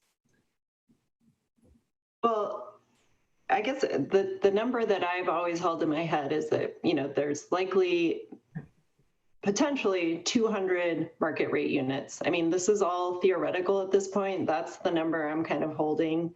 I think when I calculated the 70%, I was considering all the units on the site, so 600. And then some of, a couple of the townhomes, could potentially be market units. Again, our goal is to get as many affordable units in here while also, maintaining our commitments to the neighborhood who wanted mixed income, and to our board who also expressed interest in keeping the community mixed income. And also being able to provide, this workforce housing, which, doesn't technically qualify as affordable housing. Right, and I don't want us to get too tied into a certain number of units here, but just know that our goal is at least 300 of the units that's developed in Hillside Park, so the 500 are going to be affordable, and we hope that more are. And I think we do separate work, the phrase just went out of my head, but workforce housing from market. I mean, market is insane right now. We're seeing studios in downtown Milwaukie that are $1,300 a month. So market is expensive, and it's a lot more than most people who work actually can afford. So we would, that is something. Okay, Kathy. Yeah, I just wanted to follow up on that because you're getting at, I think this is something that the Board of County Commissioners may not be entirely aware of, that when we hear market rate, that does not mean workforce housing in our experience. So when you are saying the interest is in workforce housing, what am I trying to say here?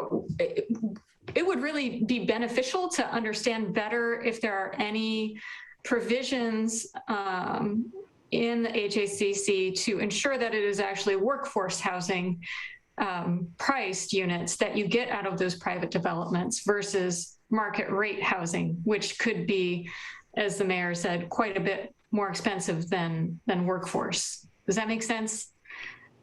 Yeah, I do understand. I mean, the issue is that the funding for workforce housing is also very difficult, and it's often offset by market rate apartments. So building a affordable housing development that is as mixed income, so you have 60% AMI and below, and then market rate is nearly impossible under the low income housing tax credit program.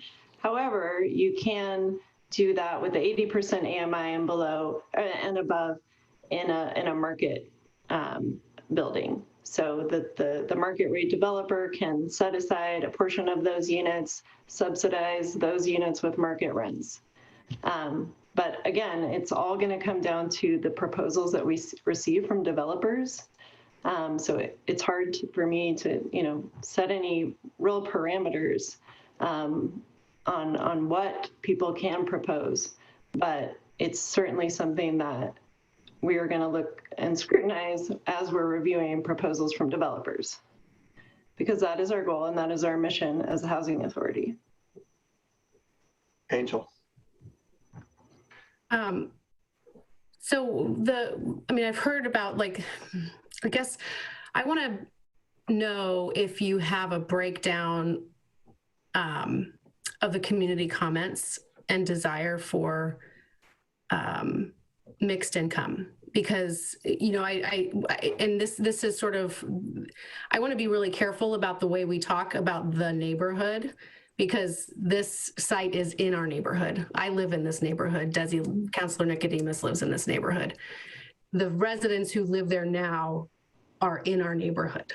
So when we talk about going into the neighborhood or asking the neighborhood, I guess I'm curious to know if you have a sense for what the existing residents and the future residents of this site would desire with regard to mixed income. Because when I hear that, my ear perks up a little bit, because what I'm hearing isn't necessarily the residents who live on the site. I'm hearing concerns, maybe questions from off-site.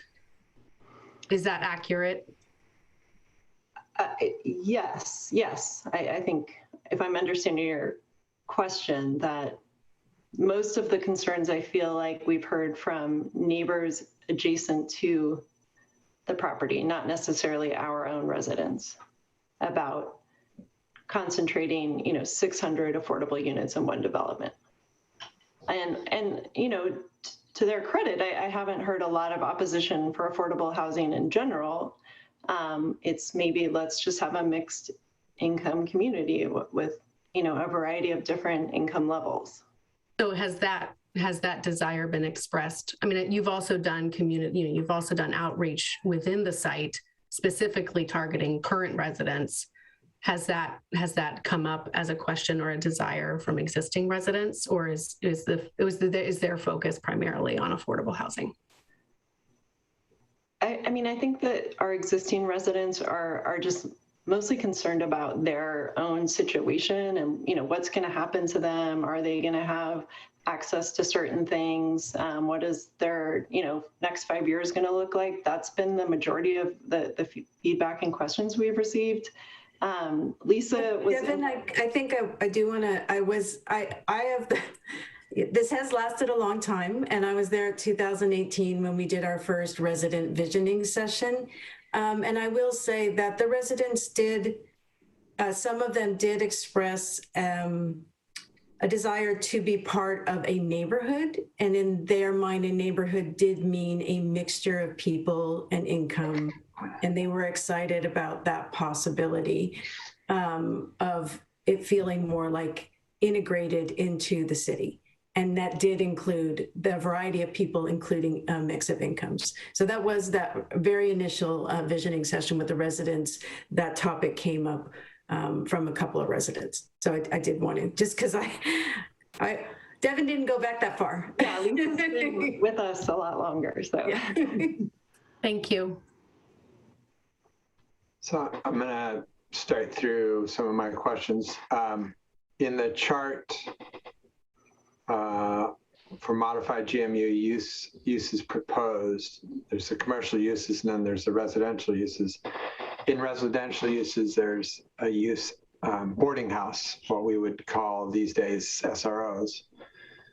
And it is marked as a no. In other words, won't be considered or won't be allowed or whatever within this development. And I found that odd because SROs are kind of, in my opinion, something that's missing in the mix of housing we have currently. You go back 100 years and SROs were really common. And it's how people with lower incomes were able to live comfortably. I'm curious why that's chosen. I can address And when I say comfortably, I mean comfortably financially. In other words, they weren't spending 70% of their income to pay for rent. Mayor, I can address that. Debbie Cleek, I'm the land use planner on the project with the Booking Group. I live in Portland. The chart in the narrative is really focused on what uses we want to see happening on the ground floors of buildings A2 and E1, which are the two buildings that face onto 32nd Avenue. So there's estimate of 20,000 square feet of area on the ground floor of those two buildings.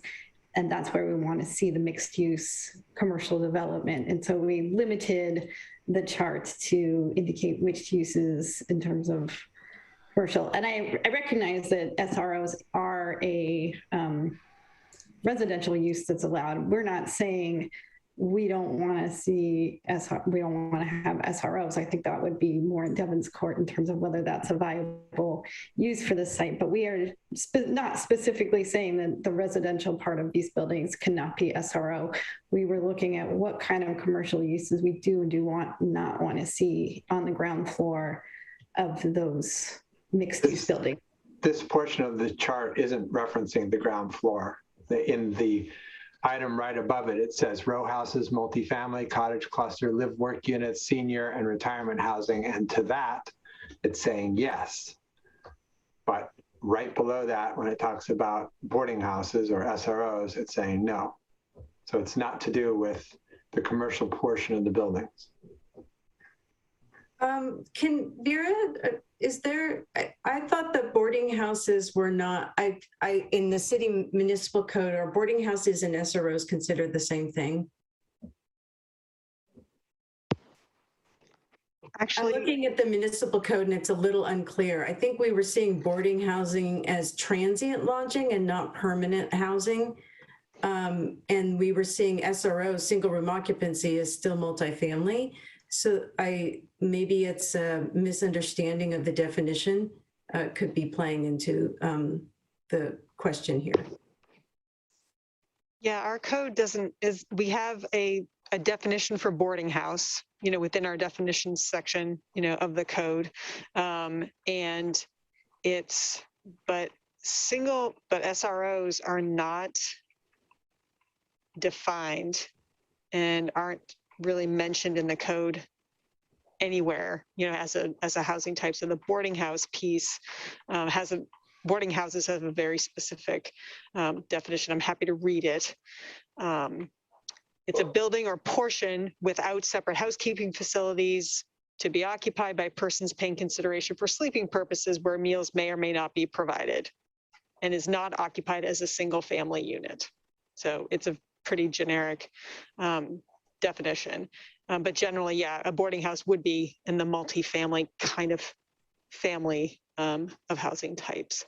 But I don't know that we think of them the same way as an SRO. Maybe it's just not something that the code is very unclear. Yeah, and I want to say, I think we specifically did not include them because in our minds, a boarding house would be a short-term tenancy type of scenario where people are coming and going on a pretty frequent basis. They're not permanent residents, and that model doesn't fit for HAC, who are looking for long-term tenants and really trying to place people in permanent homes. And so it just, I think it's a code definition question. It we weren't specifically saying we didn't want SROs. What we did not want was the short-term tenancy that would be typical of a boarding house. Yeah, I mean, we support SROs. We're developing an SRO development right now. So it's not something we're opposed to. Okay, and in my mind, boarding house is just an old name for what we now call SROs, but I may not be as aware. My next question goes to, so I was involved in the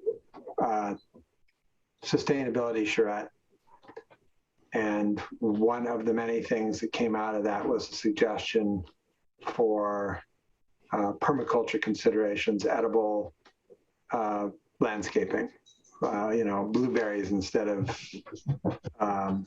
some other kind of shrub, or more fruit and nut trees as opposed to a maple or something like that. There's a lot of good reasons for concepts like that, but not the least of which is when you live in an apartment complex, you can't plant those things like you can if you do in a single family home, or you can grow your own food. And part of the thinking at that charrette was to be able to provide more of that. I understand that you have a small area where you're looking at planting a small orchard, but and I have heard the arguments from public works directors. I don't think Peter would necessarily agree with it, that never put fruit trees on streets because they ruin cars and piss off the people that have to clean the streets. I think there's a lot of gleaning groups that can solve that problem. So can you speak to the limited scale that you addressed that suggestion from the design, from the sustainability charrette?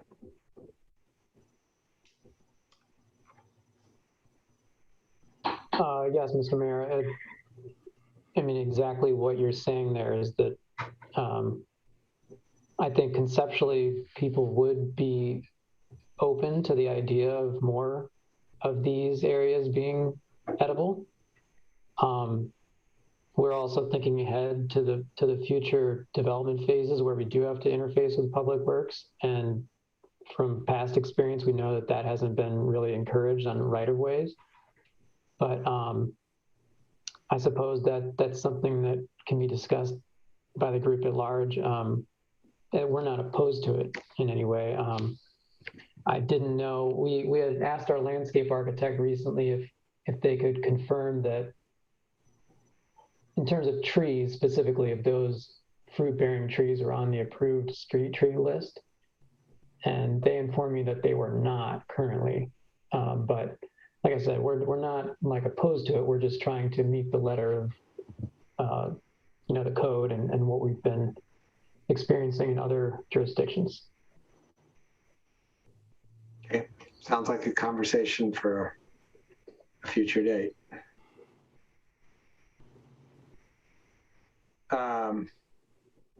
And I think it's been sort of addressed, but I just want to double check while I'm rolling through my notes.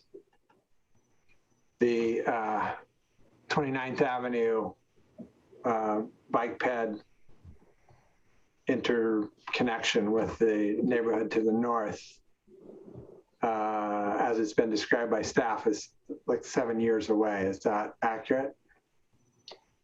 It would be built within 7 years, so it could come online sooner if phase 2 comes sooner. But yes, that would be the outlier. There would be 7 years. That seems like a pretty. I mean, if we are using the transportation demand TDM concept around bicycling and all the bike parking, and using that for reasons why we are, some would call it under parking the whole area. That seems like a problem because, as you point out in the packet, it's going to be possibly longer than that before any kind of decent crossing of Harrison is completed. So the best route out and would be a common route for people going to jobs would be to go north on 29th to get to the Springwater Corridor, which then connects them to light rail, connects them to jobs in the industrial area, connects them to Portland. It just seems like that would be a piece of infrastructure that would want to be in sooner rather than later.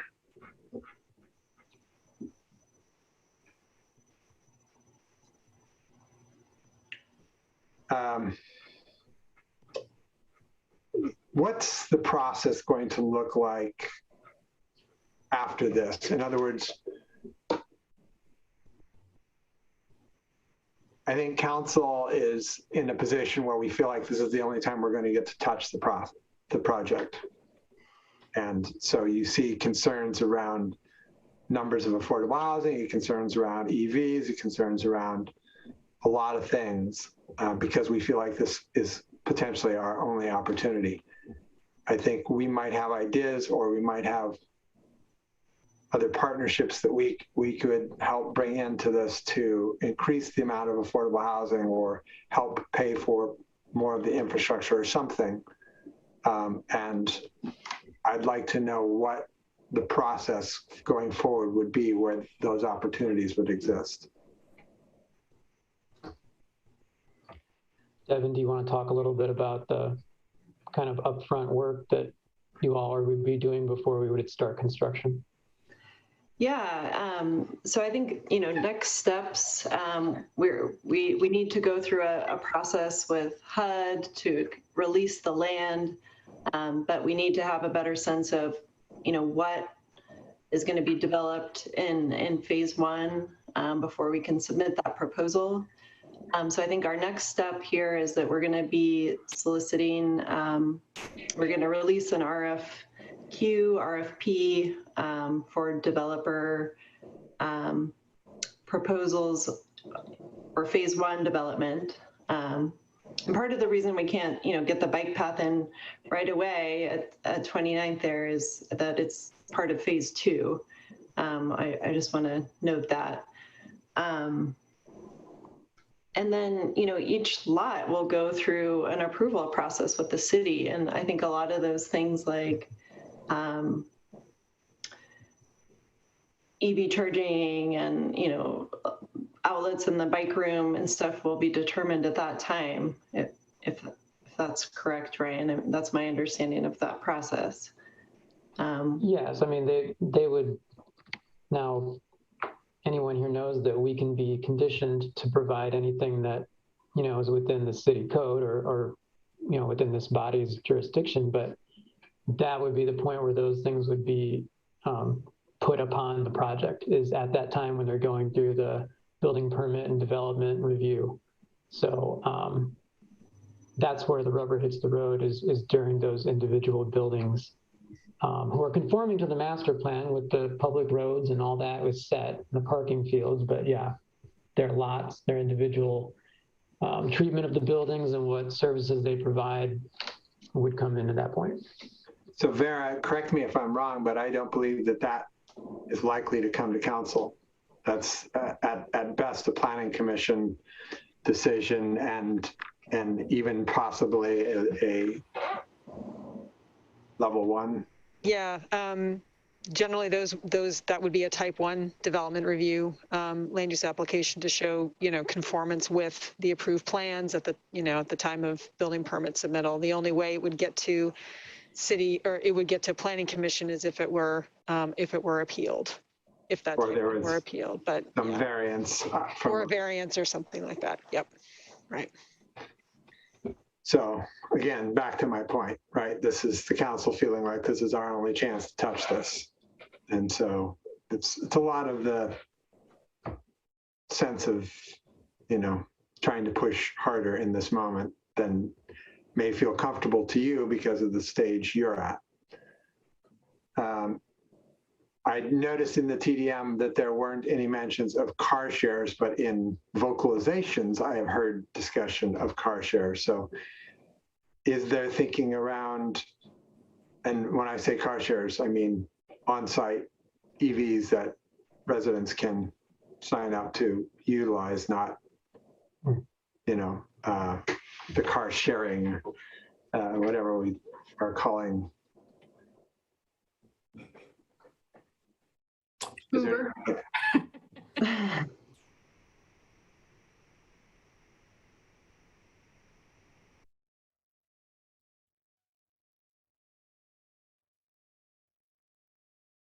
Bike and scooter share, but I think it ultimately depends on, what third-party contracts and participation is available.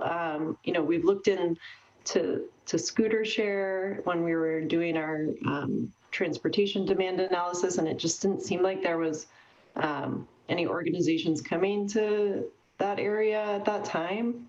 But it's certainly something that we're open to, and would like to provide for residents. You are correct, though, Mr. Mayor, that the spaces located on the master plan are just general drop-off and pickup areas for any sort of drop-off area, not specifically reserved for a vehicle that would be shared. So that's ride share, it's prime deliveries, it's UPS, it's whatever. Anything to get someone off the main thoroughfare. Yep.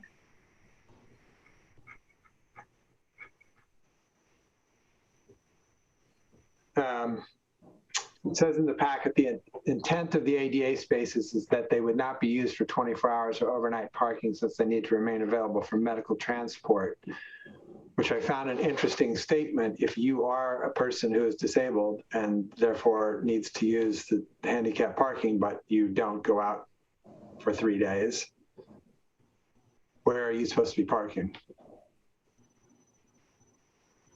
I think that the intent would be to have the ADA spaces immediately located next to the building to be not overnight parking.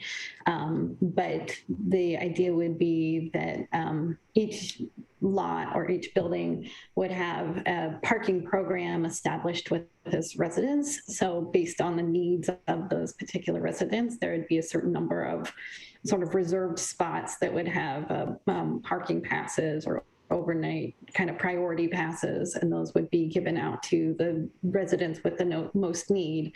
So there'll be the ADA spaces, which are intended for folks that are coming and going, and the medical transport and that sort of thing. And then the second most closest spaces that would have like a priority pass that would be give those people places where they can keep their cars overnight. Okay. And of the, I'm going to be pulling from memory, what is it, 535 parking spaces in the whole master planned area? How many of those are handicapped that would be kept open and not used in 24-hour parking, as 24-hour parking? I don't have that figure available at the moment. Yeah, I can ask my next question while you're looking it up.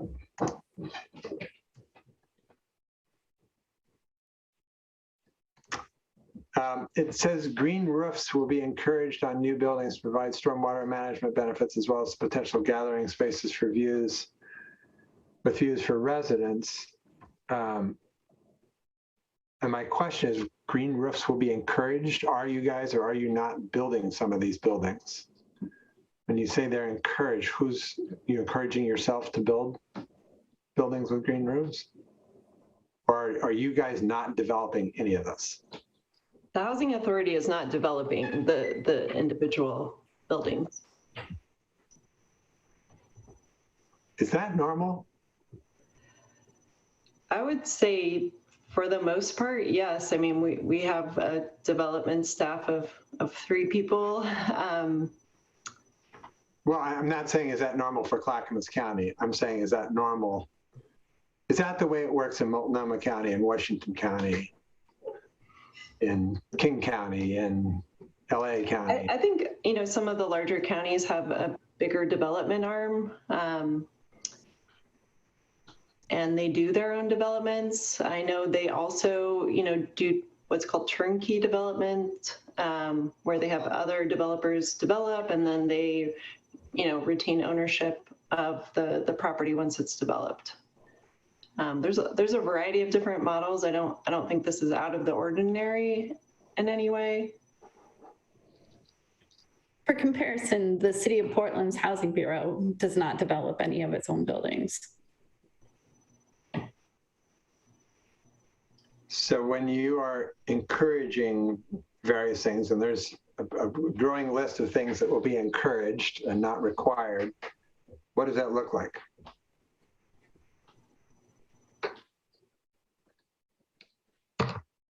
The approved master plan would be part of the RFP process. And so if something is encouraged, that would be part of the RFP to encourage people to adhere to the approved master plan. I mean, it's that. So in other words, what you're saying is if we want to see green roofs, we need to require green roofs. Mayor Gamba, I'd like to, I think there's some hesitancy with affordable housing, and maybe what you're sensing here is there's some hesitancy that if a host of above and beyond requirements are put on this housing, it may impede the ability to actually develop the housing unless some other source of funding to help with these added requests is located and sourced. I would say that with the number of lots that need to get developed, I think there's some hesitancy and concern that might preclude a successful development at all. Money is extremely tight on all the affordable housing units that we're working on right now. I know that you had referenced, or I'd heard that you had referenced one that's currently going to be net zero, which is absolutely fantastic for Al Pacino Kerr out in the Gresham area. That's a 600 kilowatt array PV, and not every development is going to be able to do that, at least right here and right now.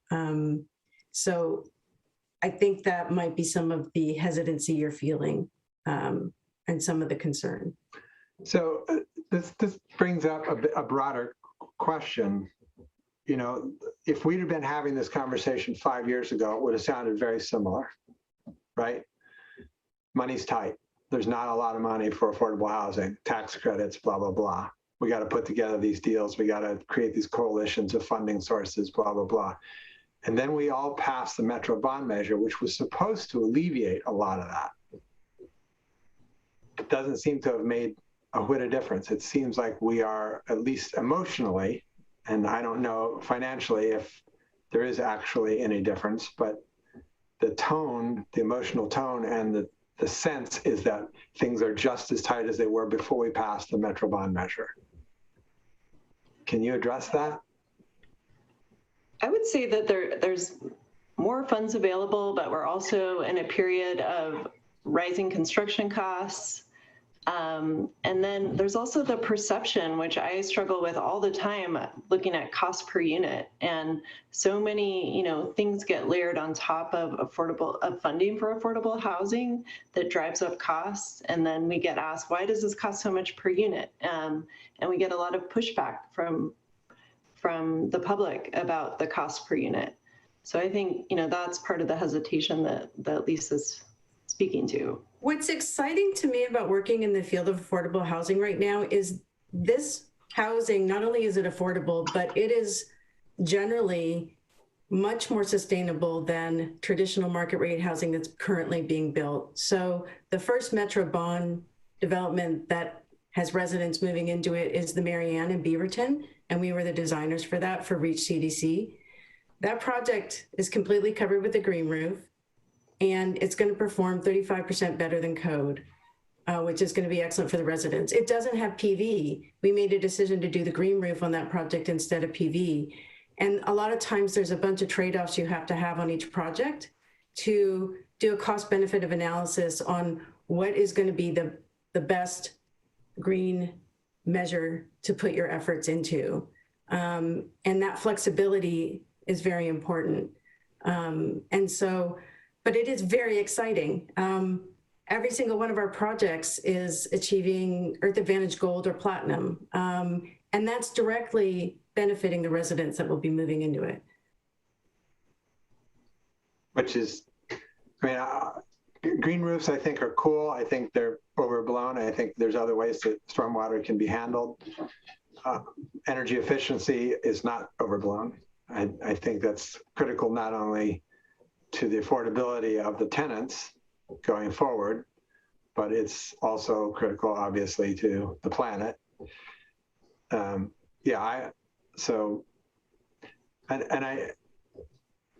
We have two other projects, the viewfinder that's coming on board in Tigard has a PV array, and we have one in the Centennial neighborhood in Portland that's going to have a 73 kilowatt array. So I'm not going to say PV isn't getting put on affordable housing as well. In those particular projects, the decision was to do photovoltaic instead of the green roof, but the flexibility was there to make the decision on project by project basis. And I completely hear about the energy, renewable energy. Every project will have to be solar ready, is required to be solar ready. And what we're seeing is almost every project figures out how to get the photovoltaics funded. And usually it's at the last minute. I know there's also some exciting things happening in the affordable housing industry right now. We toured PAE's living building down in Chinatown, and they were able to, in order to do their living building, donate a photovoltaic array to a project being built by Reach Community Development Corporation. So thinking about how to create these partnerships is very exciting as well. Right, that dovetails with the conversation I was having the other day with some people about how we can create partnerships to try and get investments in photovoltaics on affordable housing units. And I was specifically thinking about this project. Are you familiar with the work that Mike Steffen has done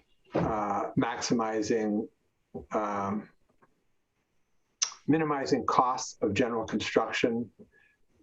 Yes, we work with Walsh Construction quite a bit, and we use advanced framing. It's designing on a module. There's a lot of efficiencies that go into designing his approach to designing. So yes, we're very aware of that, and we approach efficiency is very important. Affordable housing is, 80% of the building should be quite repetitive. 20% of the building is that unique aspect of the building. There's a lot of aspects of that, yes, that we look at as well. Okay. Again,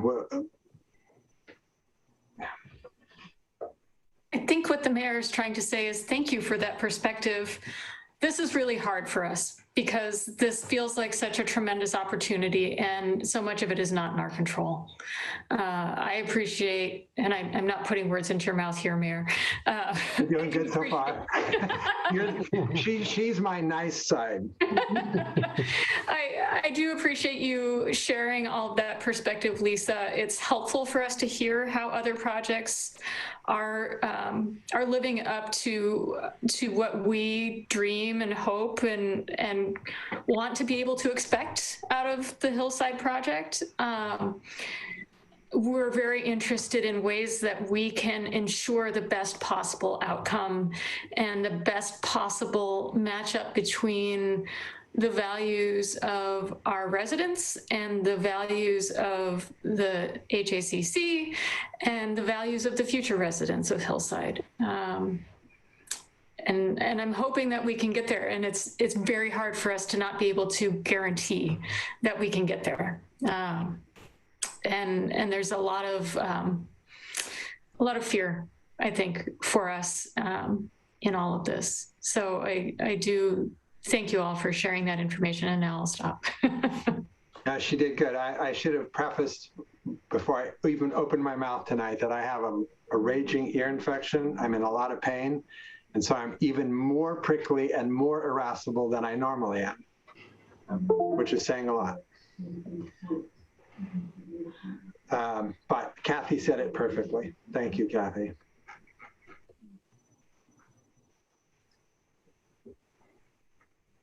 I think,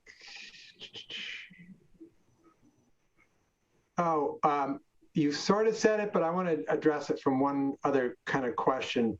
What percentage of the land is being considered for selling off to market rate developers? In other words, to try and fund the hard costs on the... Sure. Well, again, it's still a little bit TBD, but what the two lots that we're even considering doing that would be lots A and E, which, if we're able to pull up the master plan, it's the two lots that have the commercial, ground floor commercial that are adjacent to 32nd.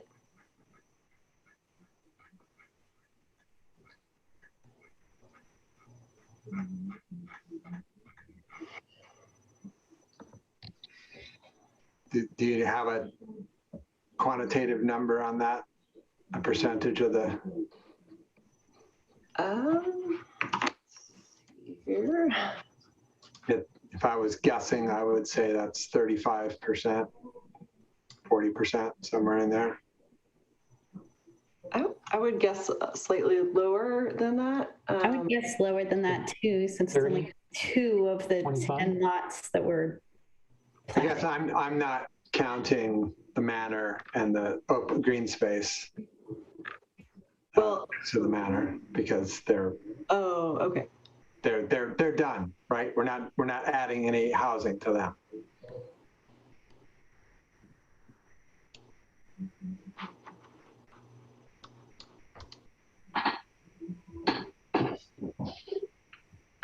I'm not able to pull up my survey right now to try to kind of give a rough calculation on that. But I don't know if Ryan and you are. We could calculate it and get back to you. Okay. If you want to move on to another question. Sure. Kathy, go ahead. And this is just a quick one. I apologize if the train makes noise going by right now. In the mention of the commercial development, I just remembered one more question I had, which was, have you given any thought to, or are there any programs that HACC is considering making available to the developers to further ensure that the commercial uses are serving the residents, both in Hillside and the neighborhood residents? And more specifically, I'm also wondering if there's any thought that's been given to encouraging ways to facilitate small businesses being developed by residents in Hillside, so that we don't have that kind of being a totally separate island from their neighborhood experience, but an opportunity for them to work nearby potentially. Well, to be honest, the latter question, we have not given that consideration at this time. Again, it is still early. We've received interest from developers wanting to do some sort of community clinics in those spots. I think it's opportune being adjacent to the hospital. But that's all that I can kind of say about it right at this stage.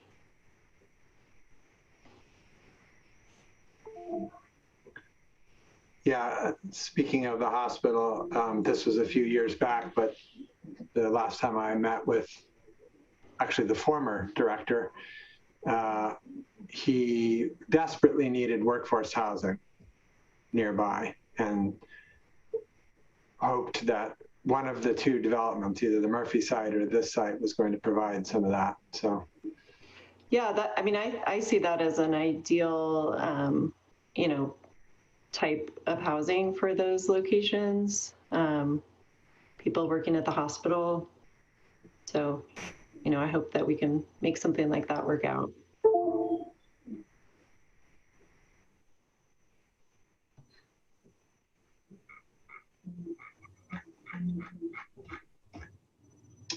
And then we touched on this during the conversation with staff on the transportation peak, AM peak number, and the way it was calculated and the way it's relative to the current tenancy at the, you know, Hillside Park and the Manor. With the addition of however much market rate housing, it seems like it's a different mix than what is currently there. And we're trying to determine, does that transportation AM peak make sense? If we're putting in 233 units of market rate housing, which in all likelihood will have 2 working people living in them.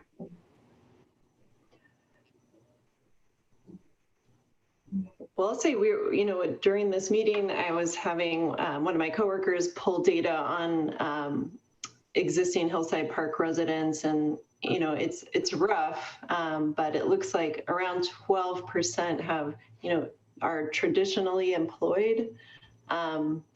So you know, I don't want to read too much into that, but it makes me believe that, you know, a large percentage of them are not working the 9 to 5 hours.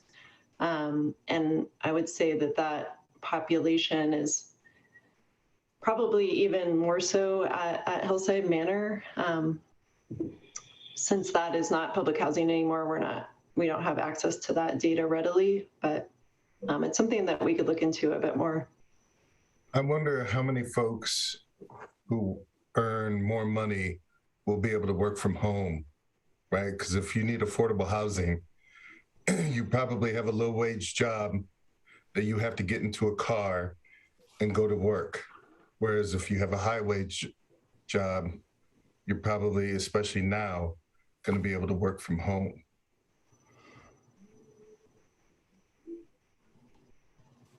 This is Jennifer Dansgaard, prepared the traffic study, and I can give you some background on the numbers that were used for that. Sorry, can you hear me better now? I had my little microphone stuck on the top of my head. My name is Jennifer Danziger. I prepared the traffic study. I'll go through that again. We initially did present trip generation that considered the proportions that were low income or income restricted versus non-income restricted. And there's some data on it. It's mixed on the level of income restriction. There are some resources that can give you more information about how restricted it is, but that reference document that Steve referred to, that doesn't have it broken down by levels of income restriction. So that's one point to make, but we actually proposed trying to do some reductions that would be appropriate for both the existing and the proposed income restrictions, and the reviewing consultant asked us not to do any reductions on any of the housing other than just a general reduction for the enhanced travel modes, the being located on a what's called a high frequency bus line, and then the bike and ped facilities.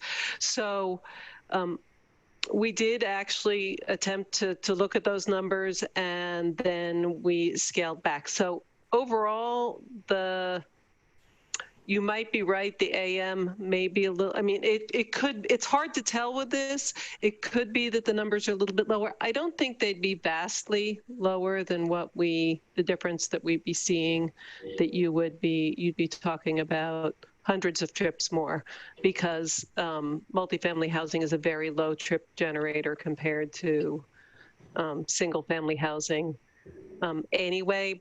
But we did look at that initially and were asked not to apply those reductions to the housing. Just for argument's sake, if, for example, it doubled from, what is it, 105 to 210, let's say, does that start to impact any of the intersections that were examined to the point that they would break? I can't actually work that number off the top of my head. We are certainly, at fairly high levels of congestion at some of those intersections. It's permitted to have fairly high levels of congestion at intersections by the state standards and the other metro standards. So I can't say anything would break, quote unquote, break with that without working through the numbers again to see. I don't think we would see a doubling of that difference. And in particular, because there's so many different scenarios that we could look at, but even with that change in the number of units, the increase in units, we're only, the discount that ITE, this reference manual uses, it's only about 10% lower on average for affordable housing. It can be greater if you look at the lower income levels. So it's a bit hard to tell what those numbers are or what those differences would be if we accounted for them. And I couldn't say definitively nothing would break if we were required to go back and run those numbers or update this plan in some way. But I don't think it would be a doubling. I don't think we'd be looking at a doubling of the traffic if you were to go back and look at various income levels. I think you'd see it was fairly low in terms of the trip generation because of the high level, just the difference in the rates for multifamily versus single family. Okay, thanks. And I think my last question has to do with the tree canopy. And I'm not an expert in tree types. I do know some of the trees that are listed in the tree list. And some of them are kind of medium, smallish trees. Was there some purpose behind that? It seems to me like in the perfect world, all of our street trees eventually arch over and completely shade streets, so we don't have any heat island effect, and so streets and neighborhoods are cooler and more comfortable, and get all those benefits that we know come with, big trees shading streets. I know that we're burying all the utilities. There will be no overhead utilities coming into this. So is there some reason why we would be choosing sort of medium to small street trees as opposed to trees that are likely to be big? And like I said, I'm not an expert. I don't know all the trees. Sure. So part of that is a function of the size of tree that can be placed in a planting area. It needs to be wide enough to support that tree root system. So the way that the trees have been laid out is, I would suggest is conservative. It does show that these trees, when they're mature, the selections that were made were to ensure that you would have a 30-foot diameter canopy. That doesn't mean it can't be larger, but we didn't want to assume that these would be, specimen trees that, it would take 50 years to get to that level. So a lot of times, and then to go back to some of it, we did make, a really concerted effort to locate the buildings with a large enough right of way so that you could have a 6 foot or wider strip of planting that would support these very large trees. Did I answer that question enough for you?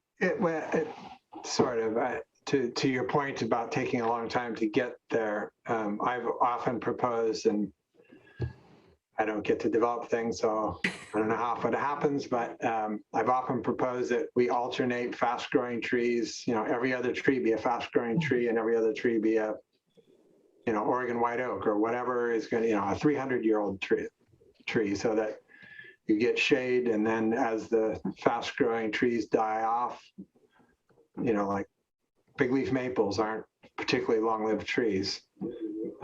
By then the oaks will have started to reach maturity and you have long-term shade. But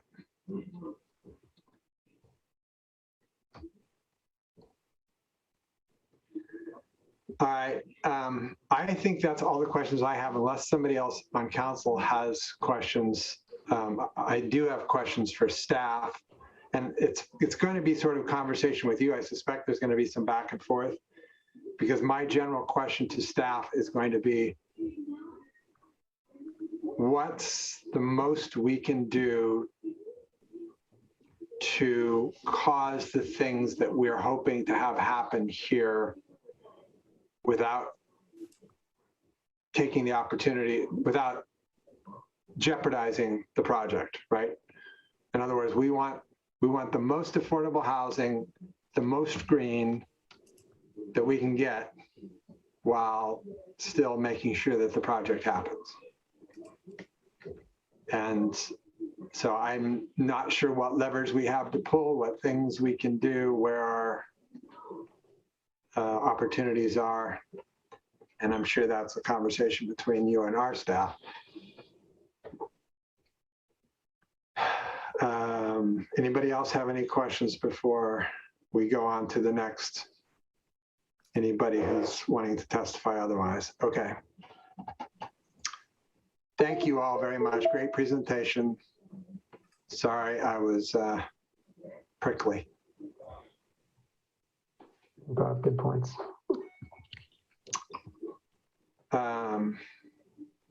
So next up, is there anyone else who would like to speak in support of the project?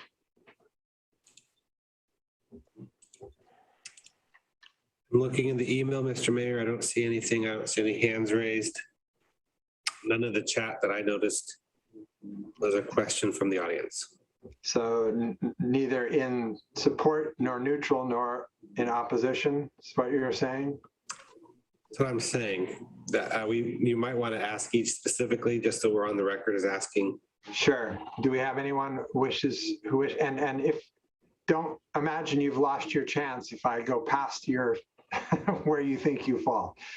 So if you're having trouble getting your Zoom to work or whatever, do we have anyone who wishes to speak neither in favor nor against the project, but wishes to offer neutral testimony?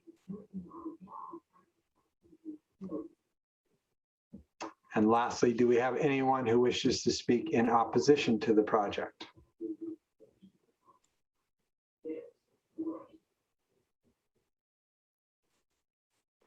And just because we're in this crazy Zoom world, I will leave those opportunities open for a little while we ask the next question of staff. Does staff have anything to add which specifically addresses a question raised during the testimony?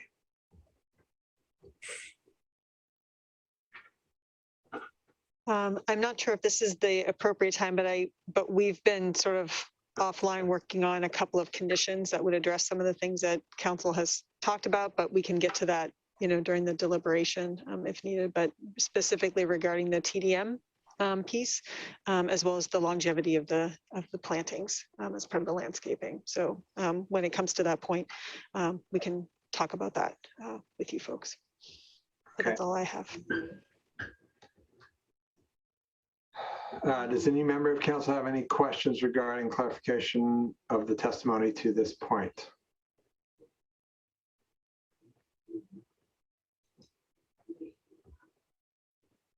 since there has been no testimony of any kind from anybody, I doubt that the applicant has a rebuttal, but I will give you an opportunity to say something if you feel the need.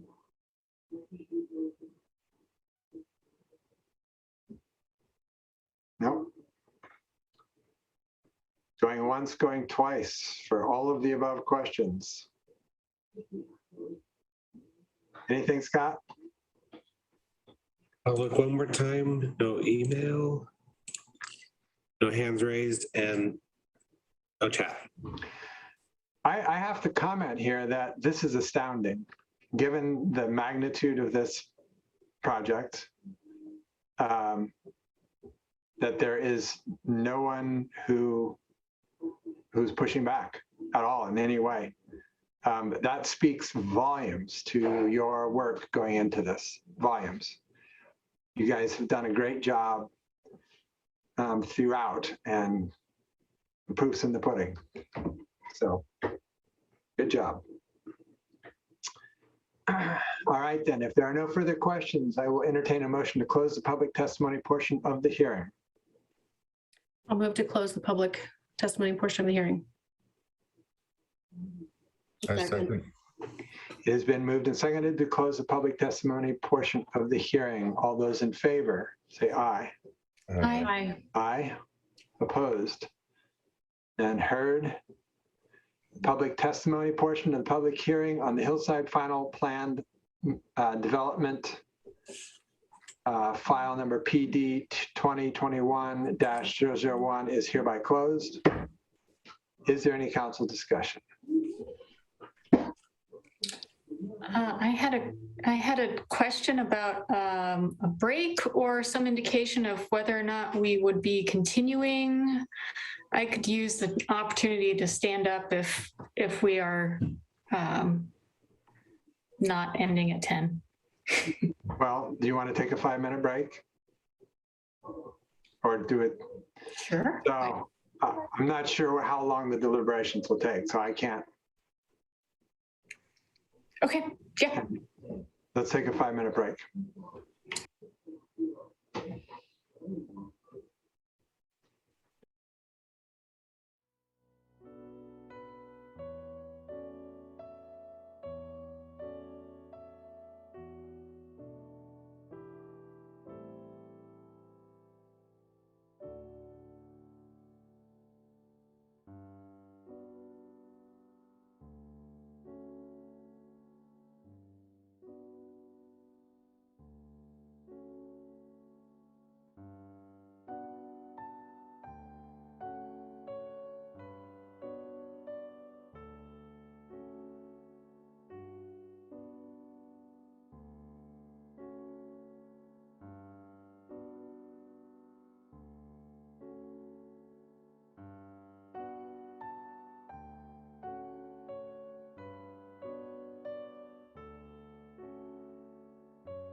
We are on air, Mr. Mayor, and Peter, I didn't know if you were going to bring it up, but there was as another item after the hearing that is further regarding an update on the Hillside Manor item.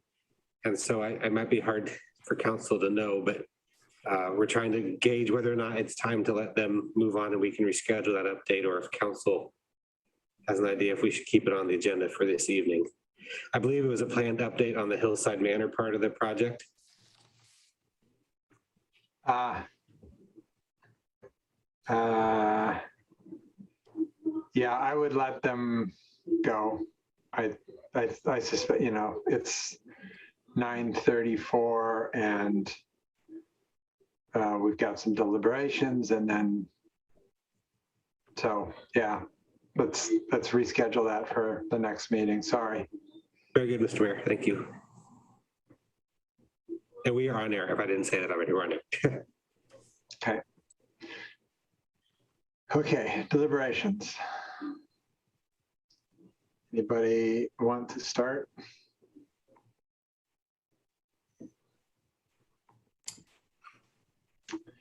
Go ahead, Kathy. I'll kick us off because I think I might want to give Vera a little time to noodle on another thing. In thinking about the bike parking, I'm wondering, I have a concern that if we don't have a bike share program in place and we have a fairly low level of bike parking, that we may end up regretting that. So I'm wondering if we might consider a condition related to something, sorry, it's late enough that my brain is starting to not work very well, that would address that somehow. Like if we don't have a bike share program, is there a condition we might consider regarding increasing the bike parking that is required on site? There we go. Finally got the full sentence out.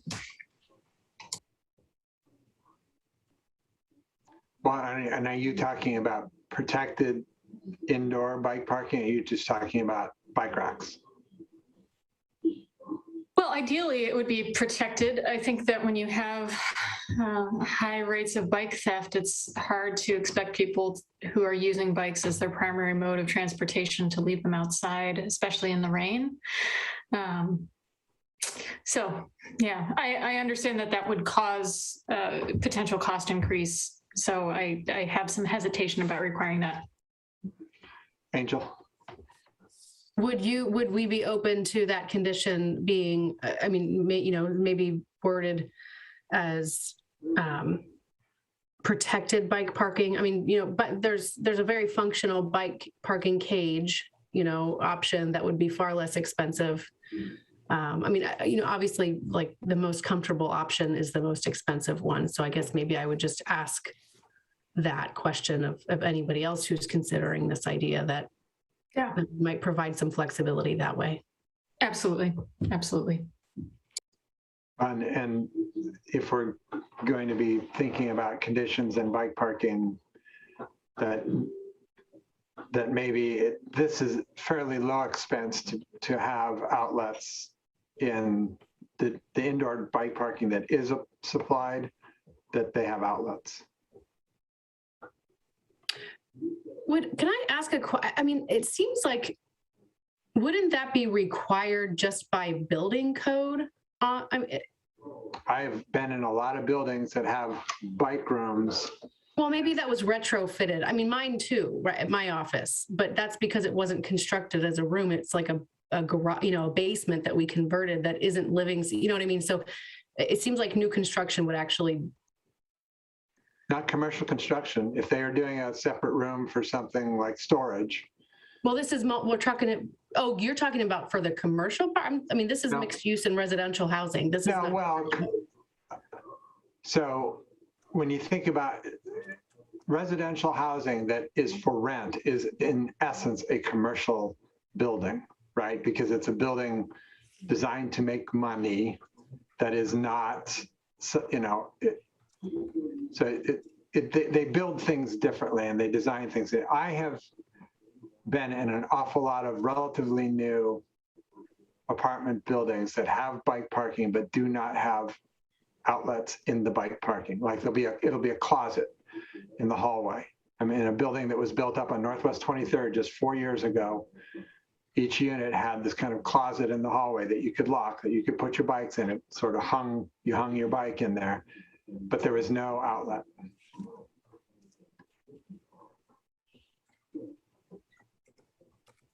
So, Lisa.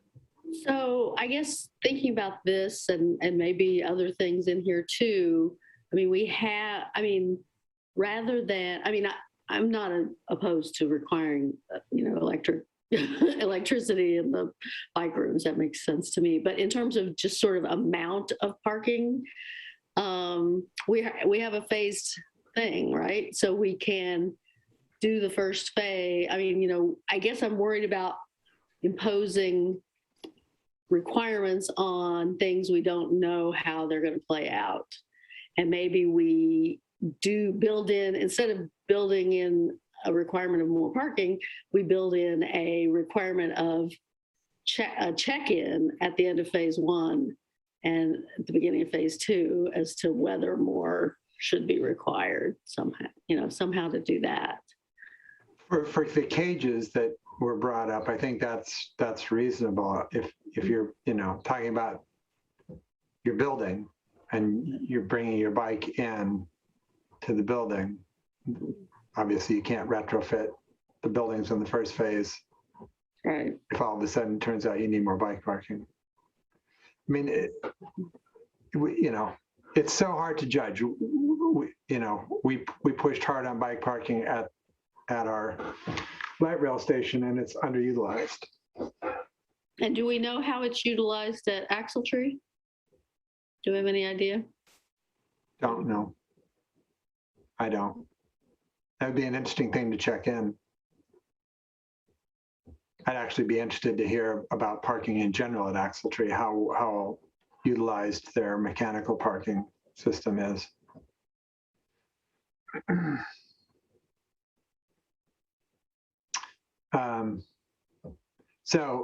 But back to a more broad question, how much can we condition on this stuff in this hearing for this planned development? And I know that we are pushing into like building code level things that we're thinking about.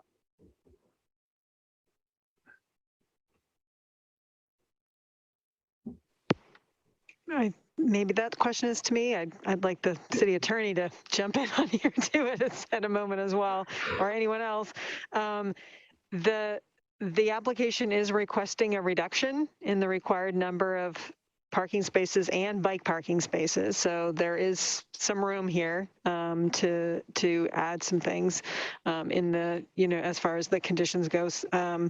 It seems to me that outlets in the bike rooms is probably okay to require. I don't think that flies in the face of anything, but I'm hoping somebody on the array here will steer me better on that one if I'm wrong. As far as bike share is part of their TDM kind of, thing there.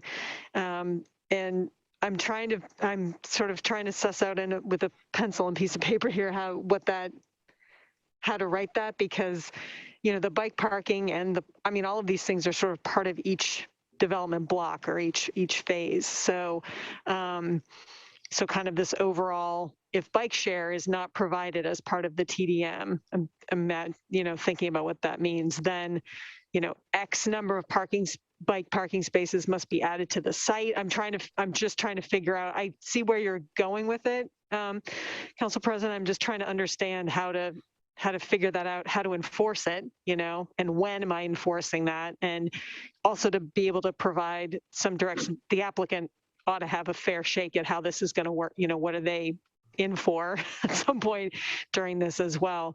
So I don't know that I have a great answer. I'm just sort of thinking out loud right now. Sorry. Figure out how to capture that.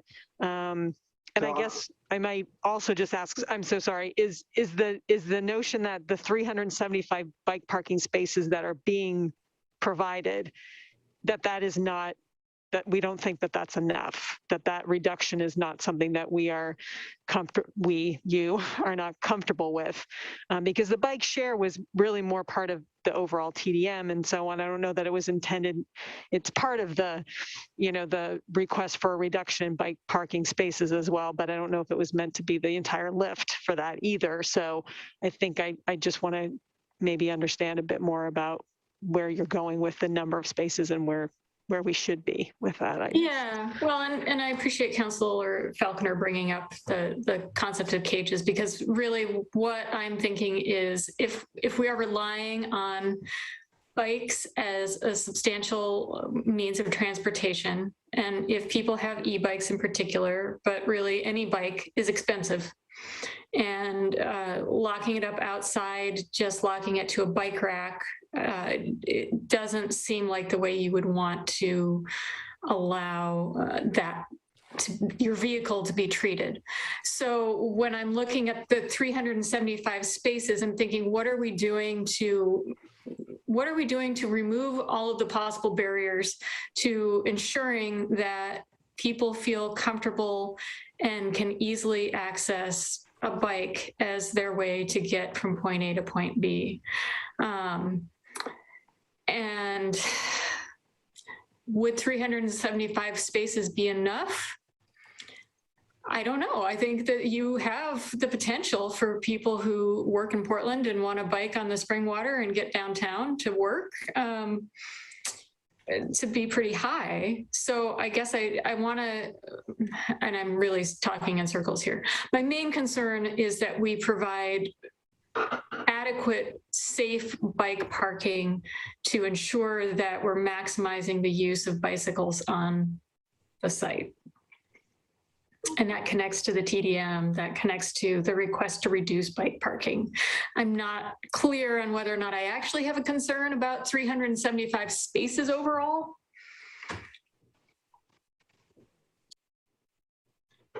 Yeah, I kind of agree that that likely is a good number overall. The question of where those spaces are and how protected they are and whether or not they're utilizable by somebody with an e-bike, that's a different question, right? So if it's, I don't know what the calculation then becomes in a building, right? If there's 375 total out of 500 units, so does that mean inside there's one bike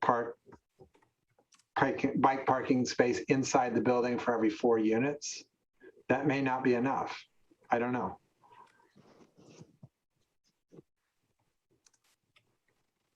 Right, and if you've got family-sized units where you've got kids' bikes, anyone who's been around a kid's bike knows that it automatically takes up 6 times as much space as its actual frame. So. Laura. I wonder if it might be beneficial to, well, they have the most experience building this type of housing, and they have an understanding of what the needs of their residents are. And so hearing from them as to whether or not they anticipate that 375 is the right number, which I would imagine that they do, they've got to have calculated that on their experience. So I think it might be interesting to have the opportunity to hear from them in particular also as to when each of those numbers of stalls will be built and on which phase of the development, so that we can understand all of those things before we try to make a condition that when we haven't actually fully heard why they proposed that particular number and where those actual covered, uncovered stalls will be, because they have a lot of experience understanding this, I think. So and that makes a lot of sense, but my concern is coming from all of the market rate units that we're also including in there. So absolutely, the expertise on affordable housing units is very valuable, but then there's that other piece in there as well, which maybe they have thought about that difference in population. We will have to reopen the public hearing. Yeah, so two thoughts here. One is that council could go through our concerns, our thoughts about things that we would like to be able to cause and then we can end the hearing tonight and then reopen it at the next meeting after staff has had a chance to go back and work with the applicant to say, okay, for this question, do you have any solutions, or how do you think we could approach this for the condition that would get to what council's after, or does this completely freak you out, or, you know, that conversation could be had. Does that sound reasonable, like a way to proceed tonight? No? I mean, I guess I do have reservations about holding this over if it's something that we can accomplish tonight. Well, it is 9:49. And I don't know, maybe nobody else has a lot of, I did have another question for them that I forgot to ask, which was, you know, setting aside those 2 lots for sale to market rate developers, but then pre-deciding what exactly those developments are going to be seems a little odd. That seems more to tie your hands to maximum. I mean, if the reason you're putting market rate housing in the first place is to pay for the rest of the development, then why would you specify exactly what that should be? It seems like you would maximize your potential for making money if you left that a little more wide open. Does that make sense? I'm sorry, what do you mean specifying what it would be? You mean that list of what it can be? No, well, so the 2 northernmost lots, right? They're saying those are, you know, this little group is these townhomes that are 2 stories, and this little group is this walk-up apartment building. They're saying very specifically, and they're laid out exactly like this, and, you know. Well, all they're saying is they can be 4 stories and they can have. No, they can't be 4. Commercial use at, I think A and E are both 4-story ones, aren't they? Not well, at least not the units up against the border. Those have to be 2-story. I think you're talking about different lots. Okay, well, yeah, they did say some of the townhomes might be, but then they said the 2 big blocks they were looking at were A and E, which are 4-story commercial first floor. I mean, that's all they say. They don't say, you know, they aren't more prescriptive than that. That doesn't strike me as terribly prescriptive. Oh, it's pretty prescriptive. But anyway, it is just a question to them. And I don't know that it's necessarily. I thought I heard the applicant say that maybe a handful, 1 or 2 of the townhomes could be sold to private. That it didn't sound to me like it was the whole blocks. Like that was not that was not a consideration. That most of those would be reserved for the subsidized housing. I thought the whole of A and E were for sale. But those are the ones those are the ones down on 32nd at the south. Those are not the ones on the north up. Yeah, I needed that map up in front. All right. I must have misunderstood you, Mayor. I actually would like to finish this tonight. When you said hold over, I thought you meant have our deliberations. If we have collectively a bunch of questions, ask those, you know, reopen the hearing at that point. But I agree with Councilor Falconer that it would be nice to just move this on, not have to return to this. I think that we have a lot to think about and a lot of concerns, but when I look at the conditions for approval, I do feel that they have been met. There might be some refinement on some of the conditions, and I look forward to hearing what Vera came up with, but beyond that, I actually do feel like I'm ready to move this along tonight myself. Okay, well, I'm dying to hear somebody's idea of how we condition this so we get the maximum number of affordable units and the maximum level of green without tying them up so badly they can't develop this? Because I have not heard that. I hear aspirations, I hear would like tos, I hear hope, all these things. I don't hear commitments. I don't hear that this will happen. I don't hear that we were going to have 450 affordable units. We could have as few as 300.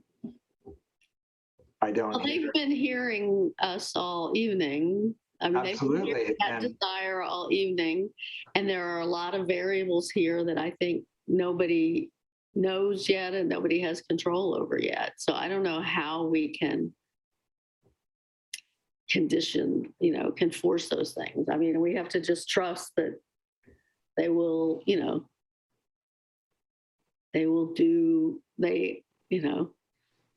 they're public servants whose mission is providing housing, and that they will maximize their ability to do that. All right, I'll be a little more blunt. It's not the staff I'm concerned about. I think the staff is right in alignment with where we are and what we know to be best. Their bosses, I am far less certain about. And this is the challenge with the part where we don't own the property.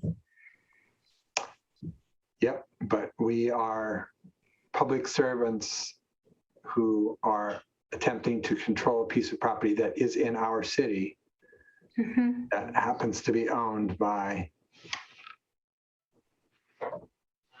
another public entity. And I think the challenge is, as it always is, we want to see affordable housing units built, and we want to see it happen quickly.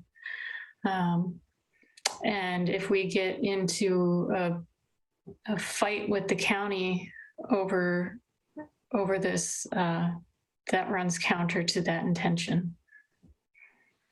I don't like it either. Don't get me wrong. This is not me saying yay. Not by a long stretch.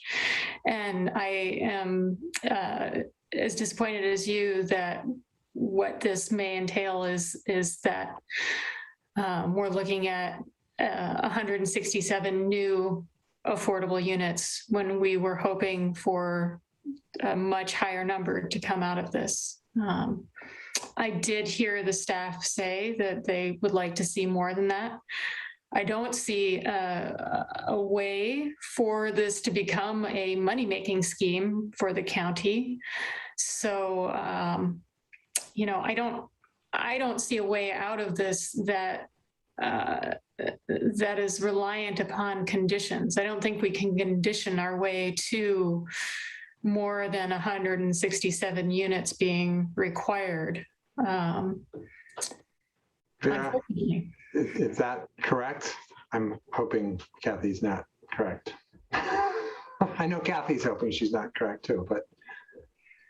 I tend to agree, frankly, that I don't think that we can create a condition that requires a minimum number of affordable units or something like that that couldn't be challenged. What if their funding, it's so dependent on their funding sources that we don't know how all of that's going to shake out, that I'm very reluctant to.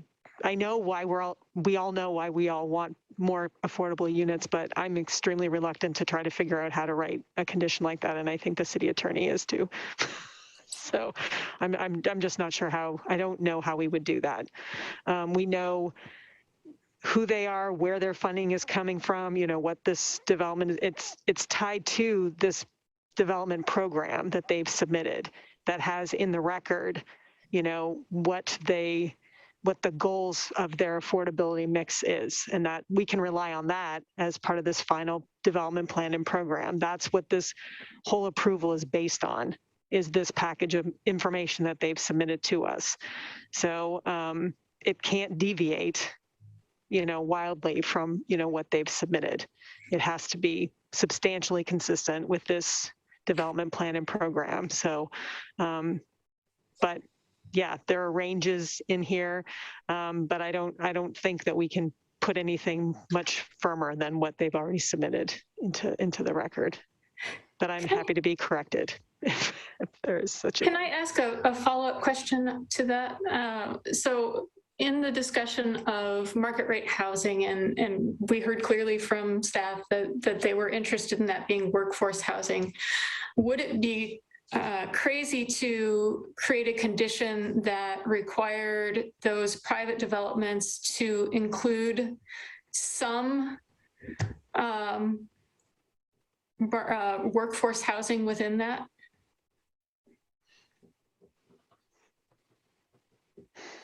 And to leave it open? Or whatever. I'm spitballing here. Somebody stop me from talking. I'm real tired. Help me, Angel. Well, I guess we're still seeking a condition that I don't think that we can write. I mean, I don't think we've ever been allowed to write a condition that requires a level of affordability. So great. I would love it. But I'm looking at Justin and Vera, and I don't remember that ever being an option. I concur with what Vera said. You know, while you folks have been talking, we've been having back channel discussions about this, trying to, when it first got brought up 45 minutes ago. And I've heard the development team say multiple times that they need this flexibility in order to deliver the product that their mission is designed to deliver. It's also tied to some significant funding sources that all have affordability conditioning likely placed in it. As Vera pointed out, the plan that they've submitted is what gets them the zone change. So they can't deviate from that plan in a significant fashion, or they'll be not in compliance with the plan that you all approve. And there's no process for going in that I'm aware of. And if it does exist, I think it's a lengthy process to somehow change what they've submitted to you. It's not a, oh gosh, we can't do this anymore. We're going to build a bunch of cohos or whatever, market rate housing. To Councilor Heisey's question, I don't know that we have, at least I haven't heard it tonight, and somebody please tell me, but I don't know that we have a definition of workforce housing that differs from market housing. I hear people kind of 80 to 120. Pardon? 80 to 120 area median income is workforce housing. Okay. I mean, I don't know. Market is more like 150 to 200 area median income. But I think it kind of raises the same question, is that can we mandate or somehow condition on the type of housing that they build in their project? And I think that's a very problematic condition. And I think that the problems with that are compounded by the phased private aspects of this. This is a unique, I've never heard of a project even remotely similar to this. I'm sure there exists somewhere, but affordable housing and a phased development, refurbishing a high rise, leveling an entire area and building new streets, new housing over a span of potentially 7 years, maybe quicker. Wow, that's cavalier. And that's what this team is trying to bring to the table. And I think their expertise has to guide us.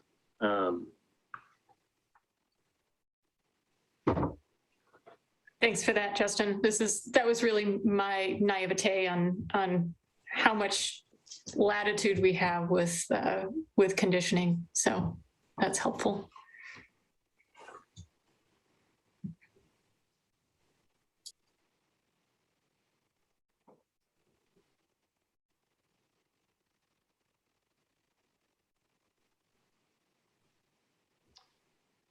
All right, Vera, you had other conditions that you were working on. Yes, and I did just want to point out something that the city attorney brought up about sort of variations from the approved final plan. There is a process that's established in the code, and if it is a major modification, it goes through a type 3 process. So, I mean, there's a whole bunch of process that, and that would be required if something, was determined to be a major deviation from the final plan. And so I think So it's set up for that, that we can make those determinations. Certainly some things might change, something might need to get tweaked, but tweaks are one thing, but something big, there is a process established in the code for that. We talked about a couple of conditions, and I'm leery of putting a bunch of words on a slide, but I have them if you want to see them.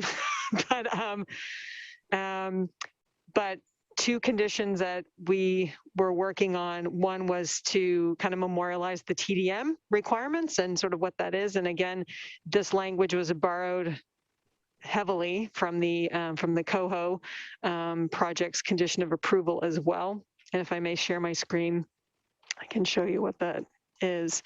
And basically ties the ongoing implementation of the TDM program that it's required as part of the operation of the approved development. So we are going to require from the applicant, a performance benchmarks, regular monitoring. So it's what this doesn't do is create a very specific and prescriptive kind of level of things, but gives us the ability to be able to work with the applicant on making sure that there is ongoing implementation of the TDM program that has been articulated within their application materials. And then it also transfers to any future owner or operator of the development. So it goes with everybody in the future. And this is important because they're being permitted to construct fewer parking spaces and all of these things because of this TDM program. So we will work with them on making sure that this is something that continues basically forever, as long as this is happening. So that was my question: is how long is? I mean, ongoing is yeah. Would you not put a 10-year or some kind of limit? You would just okay. It's just part of the approved development. And then there was discussion about the landscaping. And so there are a couple of code sections that we can tie some of this to. So we've got actually the parking code does require that landscaping is maintained in a good and healthy condition. And then we can pull from the open space language from the plan development code that talks about making sure that the site landscaping and open space is maintained in good and healthy condition.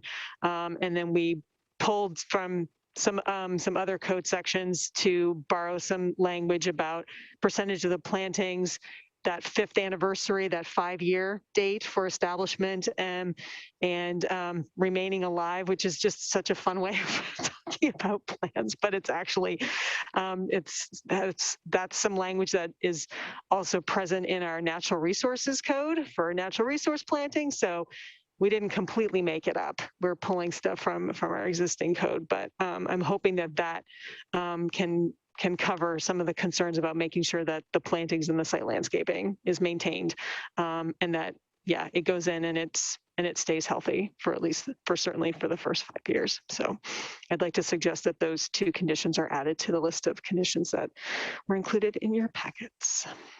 I'm going to stop sharing. So.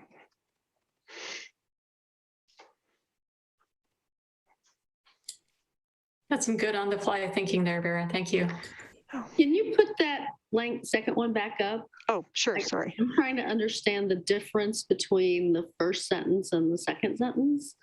And if the first sentence doesn't have a time frame in it, the second sentence, and it's parking area landscaping, whereas the second sentence is site landscaping. So right. That's everything on the side? Yeah. I think sort of, because the code does have specific language for parking lot landscaping, because there are requirements for landscaping in parking lots, there's its own specific section.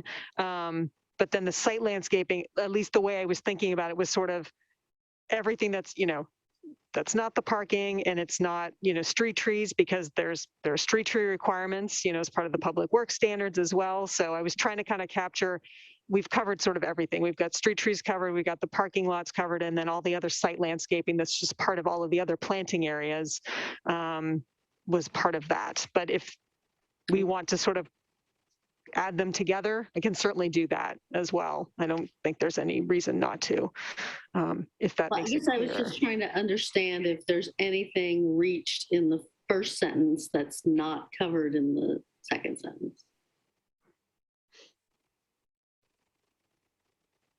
Probably not. I mean, if we just, it gave me a code section to tie something to, which is why I did that. But if it's redundant or just if it's just more words than are necessary, I can certainly crib it down. And could you just refer to as per MMC subsections and then both of them, and then get rid of the required parking area element and just move on to the site? Lisa, does that work? Yeah. Yep. Yeah. I can do that. Let Yeah. me stop sharing and I can take care of that. No, good edit. Thank you.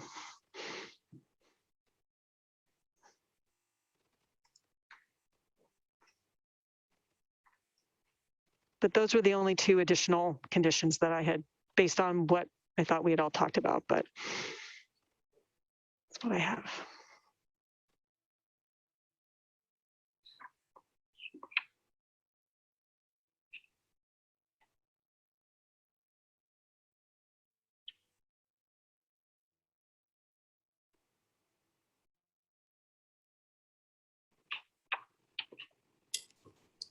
Scott, do we need to do anything because it's past 10?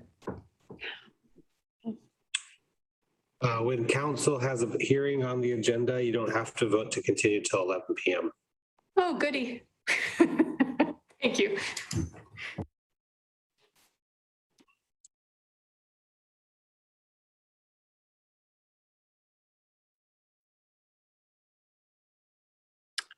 Mayor, you're muted. Probably just as well. Is that all we have? Go ahead, Vera. I'm so sorry. Scott just reminded me that there were a couple of edits made after the ordinance was posted last week.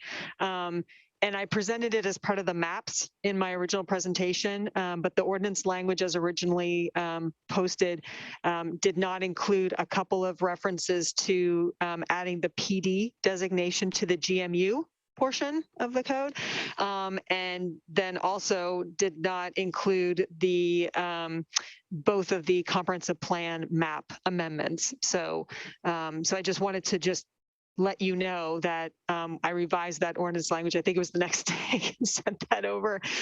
So the ordinance language that will be, if that's what happens tonight, the ordinance language that would be read today includes those edits to make sure that it covers both of the zone changes that are being requested and both of the comprehensive plan land use designations as well. So I hope that's clear, but I was missing some words in the ordinance as I submitted it.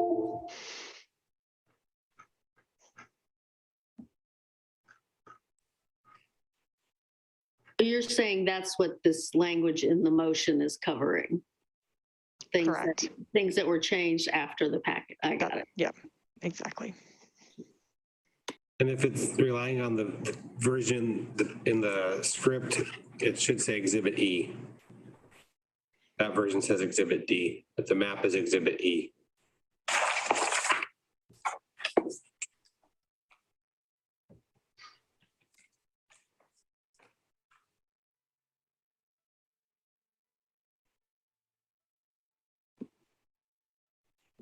Are you ready for a motion? I suppose. Okay. I move for the first and second readings by title only and adoption of the ordinance adopting the final development plan and program for Hillside Park, file number PD-2021-001, and amending the city's zoning map to rezone the property to residential R1 and general mixed use, GMU, add the PD designation to the subject property, and amend the city's comprehensive plan land use map with the town center designation and high density designation on portions of the property as shown in Exhibit E, and add the two additional conditions of approval that were discussed in the last few minutes and presented by Senior Planner Vera Coleus. File number ZC-2021-001. I'll second. Do you think we need to mention anything about that map adjustment that was not in the packet? That's in this language. Oh. So it's Exhibit E? E. Yeah. Okay, that takes care of it.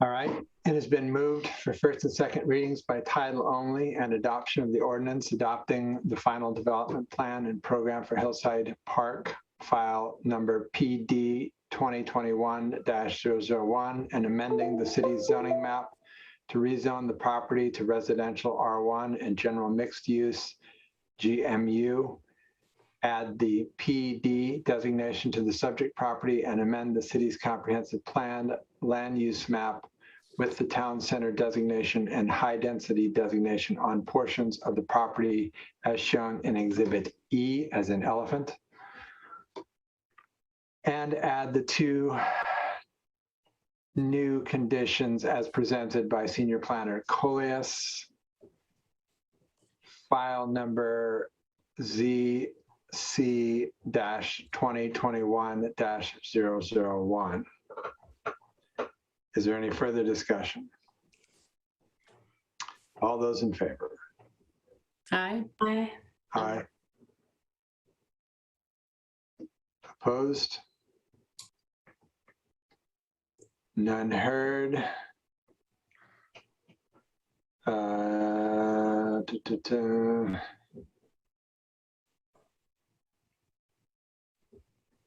not seeing. Peter gets the fun of reading it by only twice, right? But I thought there was an announcement, so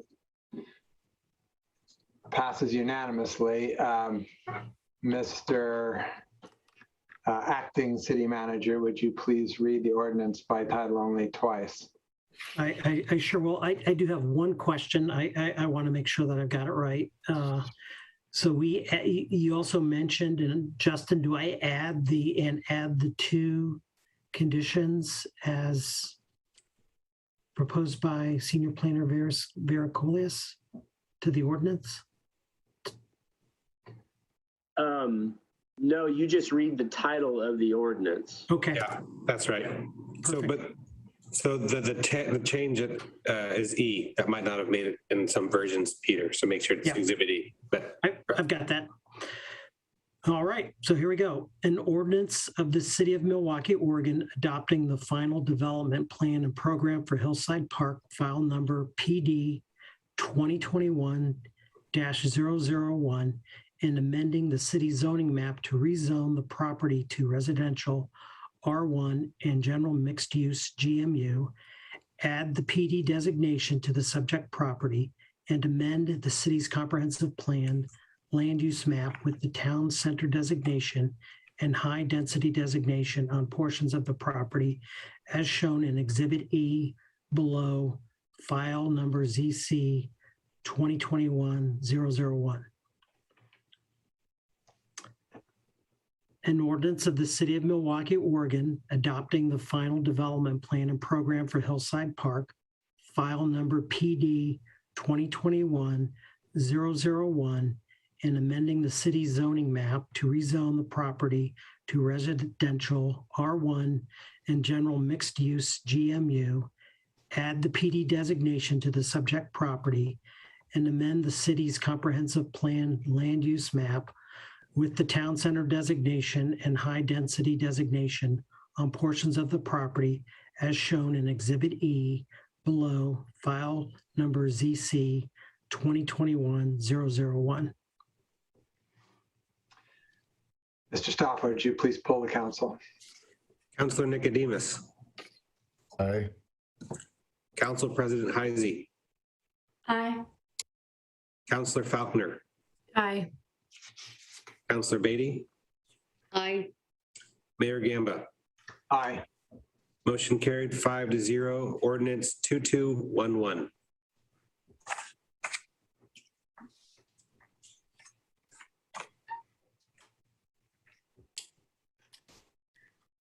Well, now I don't know what all of you in planning are going to do with your time.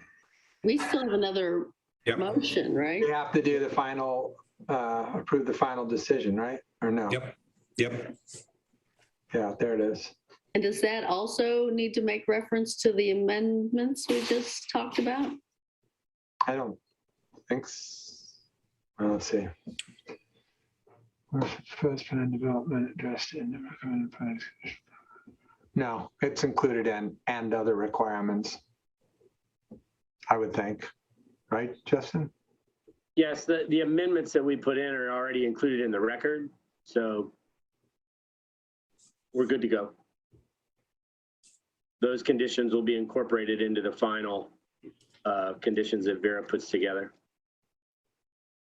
Okay, then I'll move to approve the final decision and order for the proposed plan development addressed in the recommended findings, conditions of approval, and other requirements. Second? It has been moved and seconded to approve the final decision and order for the proposed planned development addressed in the recommended findings, conditions of approval, and other requirements. Is there any further discussion? All those in favor? Aye. Aye. Opposed? None heard. It passes unanimously. Let's see. LUBA appeal information. Any party withstanding may appeal the decision of the City Council and the State Land Use Board of Appeals according. Don't I read this? I was just thinking that there wasn't any, but. There weren't, but I think I still have to read it. Any party withstanding may appeal the decision of the City Council to the State Land Use Board of Appeals according to the rules adopted by that board. The written decision will contain an explanation of the appeal rights. If you have questions, please call the Planning Department staff.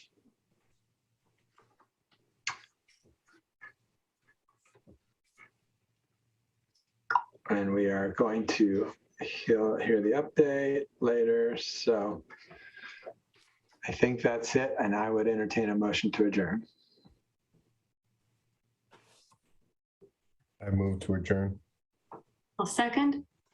It has been moved and seconded to adjourn. All those in favor? Aye. Aye. We are adjourned. Thank you, staff, very much. Great work. This is a long time coming. Very long time coming. Can't wait to see the big yellow machines out there.